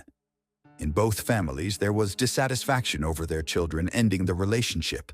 Because neither of them was a normal family, and in such affluent households, it's not typical for a boy and a girl to enter a relationship, break up shortly after, and then enter into a relationship with someone else later. In fact, people like them also see relationships as a business. Like most wealthy families, they marry off their sons or daughters where they can profit. But besides that, Zahir was also displeased that Noor left him, and now he took it as an affront to his male ego. However, after some time, Zahir also started thinking about moving on, and then he thought he would go back to the US and settle there because he also had US citizenship along with Pakistani citizenship. Before moving forward, quickly subscribe to the channel. This is strange. You haven't subscribed to the channel yet. Quickly subscribe to it. Now let's jump to July 18th, 2021. On this day, Zahir booked a taxi to go to Islamabad International Airport. Actually, according to Pakistan Standard Time, Zahir's flight to New York was at 3:50 a.m. on July 19th. He had already packed his bags and informed his family about it. But before leaving, he wanted to meet Noor just once, so he called Noor on the evening of July 18th. At that time, Noor was at her home, preparing for Eid with her family. Now, Zahir called Noor and requested, "I am leaving this country for New York, and I will never come back here again. But I will settle in the US, so please meet me once before I leave." Additionally, Zahir told Noor, "Come to my house, we'll meet, and then when I leave for the airport from my house, I'll drop you off at your home first." Although these two had already broken up, before that they had been in a relationship for 3 years, which led Noor to say yes to meeting Zahir. After that, at 9:05 p.m., Noor leaves her house. But she doesn't tell her family that she's going to Zahir's house. She just says she's going to her friend's house and will be back soon. Around 10 p.m., Noor arrives outside Zahir's house at the sent location in Sector F74. But strange things start happening from here. Now, as I told you, Zahir's flight was at 3:50 a.m., but between 10 and 11 p.m., Zahir calls his travel agency multiple times. Zahir called his travel agency and started asking them very strange questions like, "What would happen if I don't board this flight? Will I get my refund back? If I decide to book tickets again after 10 days, what will happen?" Sometime later, Zahir called his travel agency again and said that now I'm not canceling my ticket, but I've decided to go to the US on this flight. But let me tell you, during this time, Noor was inside his house with him. But for her, this house was a new place because she had never been here before. Afterward, the taxi that Zahir had booked to go to the airport also arrives outside Jathar's house at exactly 11 p.m. However, Zahir doesn't come out of the house for half an hour. Meanwhile, the taxi driver called Zahir 2 or 3 times, but Zahir told him to wait, saying, "I'll be there in just 5 minutes." However, at 12:07 a.m., he calls the taxi driver again and says, "My plan to go to the airport is canceled now. Anyway, if we leave for the airport now, I won't be able to catch my flight." Despite waiting for more than an hour, Zahir pays the taxi driver half the fare. Actually, Zahir had booked this taxi for 2,000 Pakistani rupees. Now, after that, the taxi driver leaves from there. But at 1:40 a.m., Zahir calls the taxi driver again and asks him to come back to his house. Now, the taxi driver also returns to Zahir's house because he knew he would get the full payment. But this time too, Zahir made the taxi driver wait outside the house for a few minutes, and then at 2:15 a.m., Zahir comes out with his luggage. But the strange thing this time was that Noor was also with him, and she didn't have sandals on her feet, which the driver found very strange. However, what struck him as even strange was that Zahir was talking to Noor during the car ride, but Noor wasn't responding to his words. Although the driver didn't pay much attention to this at the time, halfway through, Zahir told the driver, "Now take the car back towards home anyway. We're already very late. I don't think we'll make it to the airport on time and catch the flight." After that, the taxi driver drops them off again at Jaffar's house at 2:35 a.m. But as soon as Noor got out of the taxi, Zahir pulled her inside the house. According to the taxi driver's statement, he felt like Noor wasn't supposed to go back inside the house with Zahir, but Zahir forcefully took her inside. Then, on July 19th, Noor stayed at Zahir's house the whole day, and then July 20th arrived, which was the day of Eid. Noor had come to Zahir's house to meet him on July 18th at 9:05 p.m., but now it had been more than 24 hours, and Noor's father and mother had returned home after shopping for Eid. But when they find out that their daughter has been missing from home for 24 hours, at 12:57 a.m. on July 20th, Shaukat Muqaddam texts his daughter, asking her where she is. However, Noor doesn't reply to that text message. Then, at 5:48 a.m., Noor's mother messages her, and 2 family friends also call Noor, yet there is no response from Noor.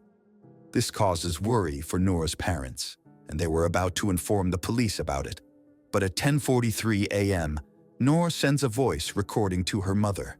However, the contents of that recording were never made public, but it was the last time Noor's mother, Kausar Muqaddam, heard her daughter's voice. But after sending the voice message, another strange thing happens. Zahir immediately calls Noor's mother from his own phone and tells her that Noor is not at his house, trying to prove that he hasn't even seen Noor. Then, from 1 p.m. to 7 p.m. that same day, Zahir repeatedly calls his father, Zakir Jaffer. However, at around 7:10 p.m., Noor is seen on CCTV cameras, but by that time her condition was very bad, and it seemed as though Zahir had tortured her severely. In the CCTV footage, Noor is seen jumping from the balcony of Zahir's house on the first floor and falling directly onto an iron grill. This caused her to sustain an injury to her abdomen, which is why she is seen holding her stomach in this clip. She was actually distressed by Zahir's harassment and wanted to leave the house. However, the security guard closed the gate, and meanwhile Zahir also jumps from the balcony to catch Noor and brings her back inside. But as he was bringing her back, Noor falls down, but Zahir drags her inside. Now, I should tell you that it wasn't just Zahir and Noor inside the house. There was also a security guard, a cook, and a gardener. But none of them helped Noor. In fact, from July 18th to July 20th, Noor attempted to escape from this house 6 times. But each time, one of Zahir's servants informed him, and Noor was always caught. But this time, because of Noor's attempt to escape, Zahir becomes very angry. After bringing Noor back inside, he calls his father once again around 7:30 p.m. But since then, Zahir didn't call anyone for 30 minutes, because in the meantime, Zahir first attempts to shoot Noor with his handgun, but as soon as he presses the trigger, his gun jams. However, even after that, Zahir doesn't stop wanting to kill Noor. It was already in his mind. So he takes out a Swiss knife and starts stabbing every part of Noor's body. Meanwhile, Noor scratches Zahir's face and arms with her nails, but after some time, Noor's condition deteriorates so much that she faints. Noor was unconscious, but even then, Zahir kept stabbing her with the knife. Afterward, he grabbed Noor by the throat and keeps squeezing until Noor's last breath is gone. Later, Noor's post-mortem report reveals that she died due to lack of oxygen, but before killing Noor, Zahir ripped her several times. But Zahir didn't stop there. After Noor's death, he pulled out his knife and started cutting Noor's throat, and finally, he severed her head from her body. After killing Noor, Zahir quickly calls his father and friends, saying, "Thieves have broken into our house, and I need help." At the same time, some of Zahir's friends head towards his house. However, Zahir's father wasn't there. That's why he called the CEO of the company where Zahir worked, named Therapy Works, and said, "Quickly go to my house and save my son at any cost." In reality, Zahir's father, Zakir Jaffer, called the CEO of that company because they needed to erase all evidence of Noor's murder by going to Zahir. Moreover, the CEO of the company had to comply because Zahir's father was funding the company. Around 8:30 p.m., Tahir Zahur, the CEO of Therapy Works, arrives outside Zahir's house with his 6 employees. Additionally, some of Zahir's friends were also present. However, the door of Zahir's house remained closed, so Tahir took a ladder and, with his employees, entered through the window on the first floor. But as soon as they reached the first floor, Zahir attacked one of the employees with a knife, piercing through his chin and tongue. Zahir was extremely angry at that moment, so 5 to 6 people quickly grabbed him to control him.